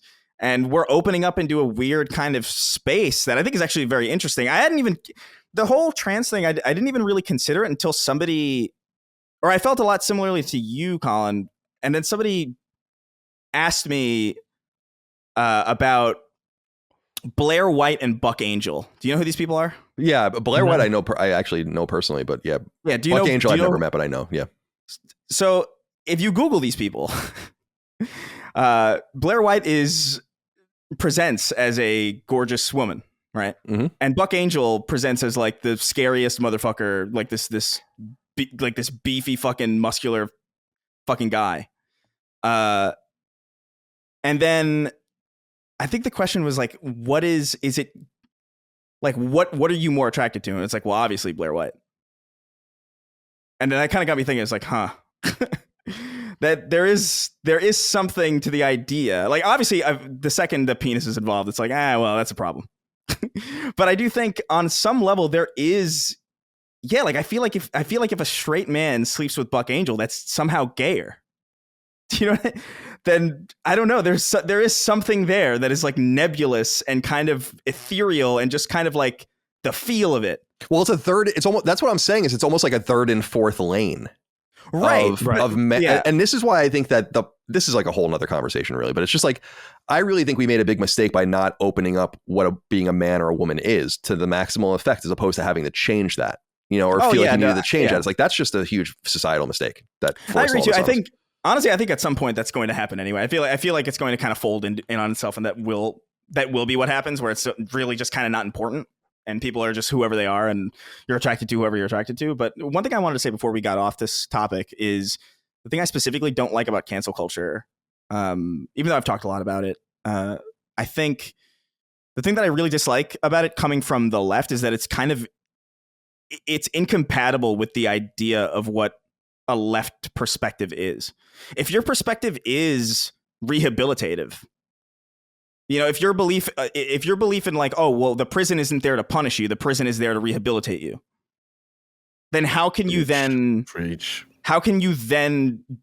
condemn people for shit that they said like 20 years ago? It's like, it's fundamentally incompatible, which is why it really bothers me when I see people who like say like, oh yeah, I'm left leaning, and like, yeah, oh yeah, totally fucking cancel this person for shit that they said like 10 years ago. No, you're not. You're performative is what you are. That's performative. And it's not, it doesn't hinge on any actual political principle. You're wearing the aesthetics of progressivism to, feed your ego to tear other people down. And that's fucking lame and stupid. And everybody who does it is embarrassing. It's a public performance. It is. It's a panic. And it's I can't publicly align myself with that, or I have to distance myself from that, or I have to, you know what I mean? It's a type of thing where I can't be mentioned in the same breath as that thing. It was from an individual perspective and from a corporate perspective. Mm-hmm. You know what I mean? It's such a it's so much more fluid than Chris being the youngest here, and me being the oldest, and all ages in between. Where everything is so much more fluid now than it ever was. The rate of change is quick, and I think you guys said it. Like, that really sums it up. It's patience, it's respect, and it's kind intent. And if you couple those three things together, you can't really fault anybody then. If everybody's giving it 110%, you know what I mean? It's just sort of realizing, like Chris was saying, it's going to take time. You know what I mean? We have to kind of just, it's all going to come out in the wash, but we're in that period of flux where it's like, we just have to, do our best right now. And I do. That's the hopeful bit, is that I do see it starting to change. And every time we talk about this sort of thing on the show, that's the whole thing. I boil it down to just kind of returning to a space, an environment, or an atmosphere of reasonability. Yeah. And being able to get along even when we don't disagree. Yeah. Again, because I've known people of every political stripe that are good people. I know them. They're inherently good people. They're not hateful people. They're not racist people. You know what I mean? So that was always the thing for me, though. And I don't want to go out on a limb here, especially as we're bringing things to a close. But that was always the thing for me with the whole cancel culture era and everybody flocking to their side politically and everything. That it was like that whole sentiment of, you're either with me or against me, right? Like I'm deeply liberal. Like you're either on my side or you're my mortal enemy. Were people doing that also to their families and their loved ones? Like, in other words, how many people come from a family of however many dozens of people that all feel exactly the same politically? So you'd assume most people have some sort of variety. Were they also saying, Mom, Dad, go fuck yourselves? Like, in that time, you know what I mean? Like, even as it was going on, and even as I felt a certain way politically myself, it was just like, there's something wrong with this. There's something inherently, and I think Chris says it best. I think a lot of it was performative. You know what I mean? Yeah. You weren't, or unless you were, crazy enough to cut off everybody in your life that didn't feel exactly how you felt about every single last, you know what I mean? It just felt smacked of artificial from the jump. Yeah, you shouldn't be cutting off your family like that, especially for, I don't know, really tangential, like really kind of surface level disagreement. If you got a QAnon person in your family, you might be safe to maybe ask a couple questions. Don't want to wake up with your head away. Yeah, exactly. That's so crazy. But aside from that, like outside of those like really fringe things, like I don't know, man. Like my family's all over the place. My dad's a conservative. My mom's like a very new agey liberal. My family's it's all over the place. And even our Thanksgiving political discussions are hilarious. And I feel for people who can't have that, really. Like, it makes me sad to know that like people don't like Thanksgiving. Like, I've seen that a little bit lately, like, or it's like a popular sentiment where it's like, oh my God, it's so hard being around my family. And it's like, do you guys just not speak? What do you talk about? Like, I feel like a lot of families just don't speak, or they like have like really like surface level, like, did you see the game today? Keep it like it's really surface. like very surface level conversations. And I feel like that's the way it is a lot with our extended family gatherings here, where it's just like it never gets below that level because no one wants to say anything real, which always, dude, I'd rather say nothing at this point in some sense. But yeah, I totally agree with you. I think the big thing for me is that I don't want. And I think this is the big difference between someone like me and a lot of like mainstream liberalism. Is like, I don't want to shut anyone up, like for any reason, really. In fact, I think the more people talk, the better it is for me, because the worse it gets, And I become very much an accelerationist at this point. We can get into that in another episode about like how I think maybe like just getting to the bottom as quickly as possible is actually the best way out of this. But I don't know. Is there anything else anyone wants to say before we get out of here? Or are we satiated? Yeah, good. All right, let's go around the horn and say goodbye to everyone. Chris, thank you for your time. Appreciate you. Hope you have a good weekend. I should. We'll see. I've got some more boxes to build this whole studio space. This room's gonna look really fucking messy for a while. I can relate. That was the way mine looks. Mine still is somewhat messy too. By the way, there's Micah's Valentine's Day present, which is from Godiva, and it was delivered in a box that said Godiva with Godiva tape on it. So that was very low key, and I appreciate them for that. Cog, goodbye to you, my friend. Have a good weekend. Always a good one. Have a good weekend, Stelly. Another powerful episode. Loved it. And getting all good feedback from the crossover. Just having, I like us getting back to all of us have our own varied opinions, but talking respectfully, you know what I'm saying? And trying to see both sides of a situation, I think is always dope. So love the conversations and have a good weekend, everybody. Cool, man. Thank you. And Dag, goodbye to you. Have a good weekend. Yo, this was fun. Thank you guys, all three of you. Hopefully this fun day could turn into an actual Saturday tomorrow. Yeah. We'll see. Yeah, totally. Well, I'm going out to dinner in a few hours, which is good. Nice. So nice. Is this like your regular Friday thing? Yeah, we're trying to do it every Friday now. Yeah. So I like it. Yeah. Go out and get a couple drinks, a little appetizers, some entree, et cetera, et cetera, et cetera. It'll be good. All right, my friends. Well, I appreciate you. Appreciate all of you out there. Thank you for your love, kindness, and support of all things Last Stand and Last Stand Media. Patreon.com/Last Stand Media for early ad-free access to all of our shows. LastStandMedia.store for merch. We'll see you next time. Until then, goodbye. Constellation is a product of Last Stand Media and Colin's Last Stand LLC and is proudly recorded in the USA. The show was conceived by and is directed and hosted by me, Colin Moriarty. My co-host is my brother, Dagan Moriarty. The show is produced by Last Stand's executive producer, Dustin Furman, and is edited by associate producer, Ben Smith.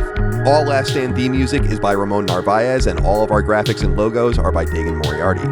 As you know, all of Last Stand Media's podcasts, including Constellation, are fan-funded on Patreon at patreon.com/laststandmedia. The following names are at the producer level on Patreon, our highest support tier, and we're infinitely grateful for your thoughtful and kind contributions to our independent endeavor.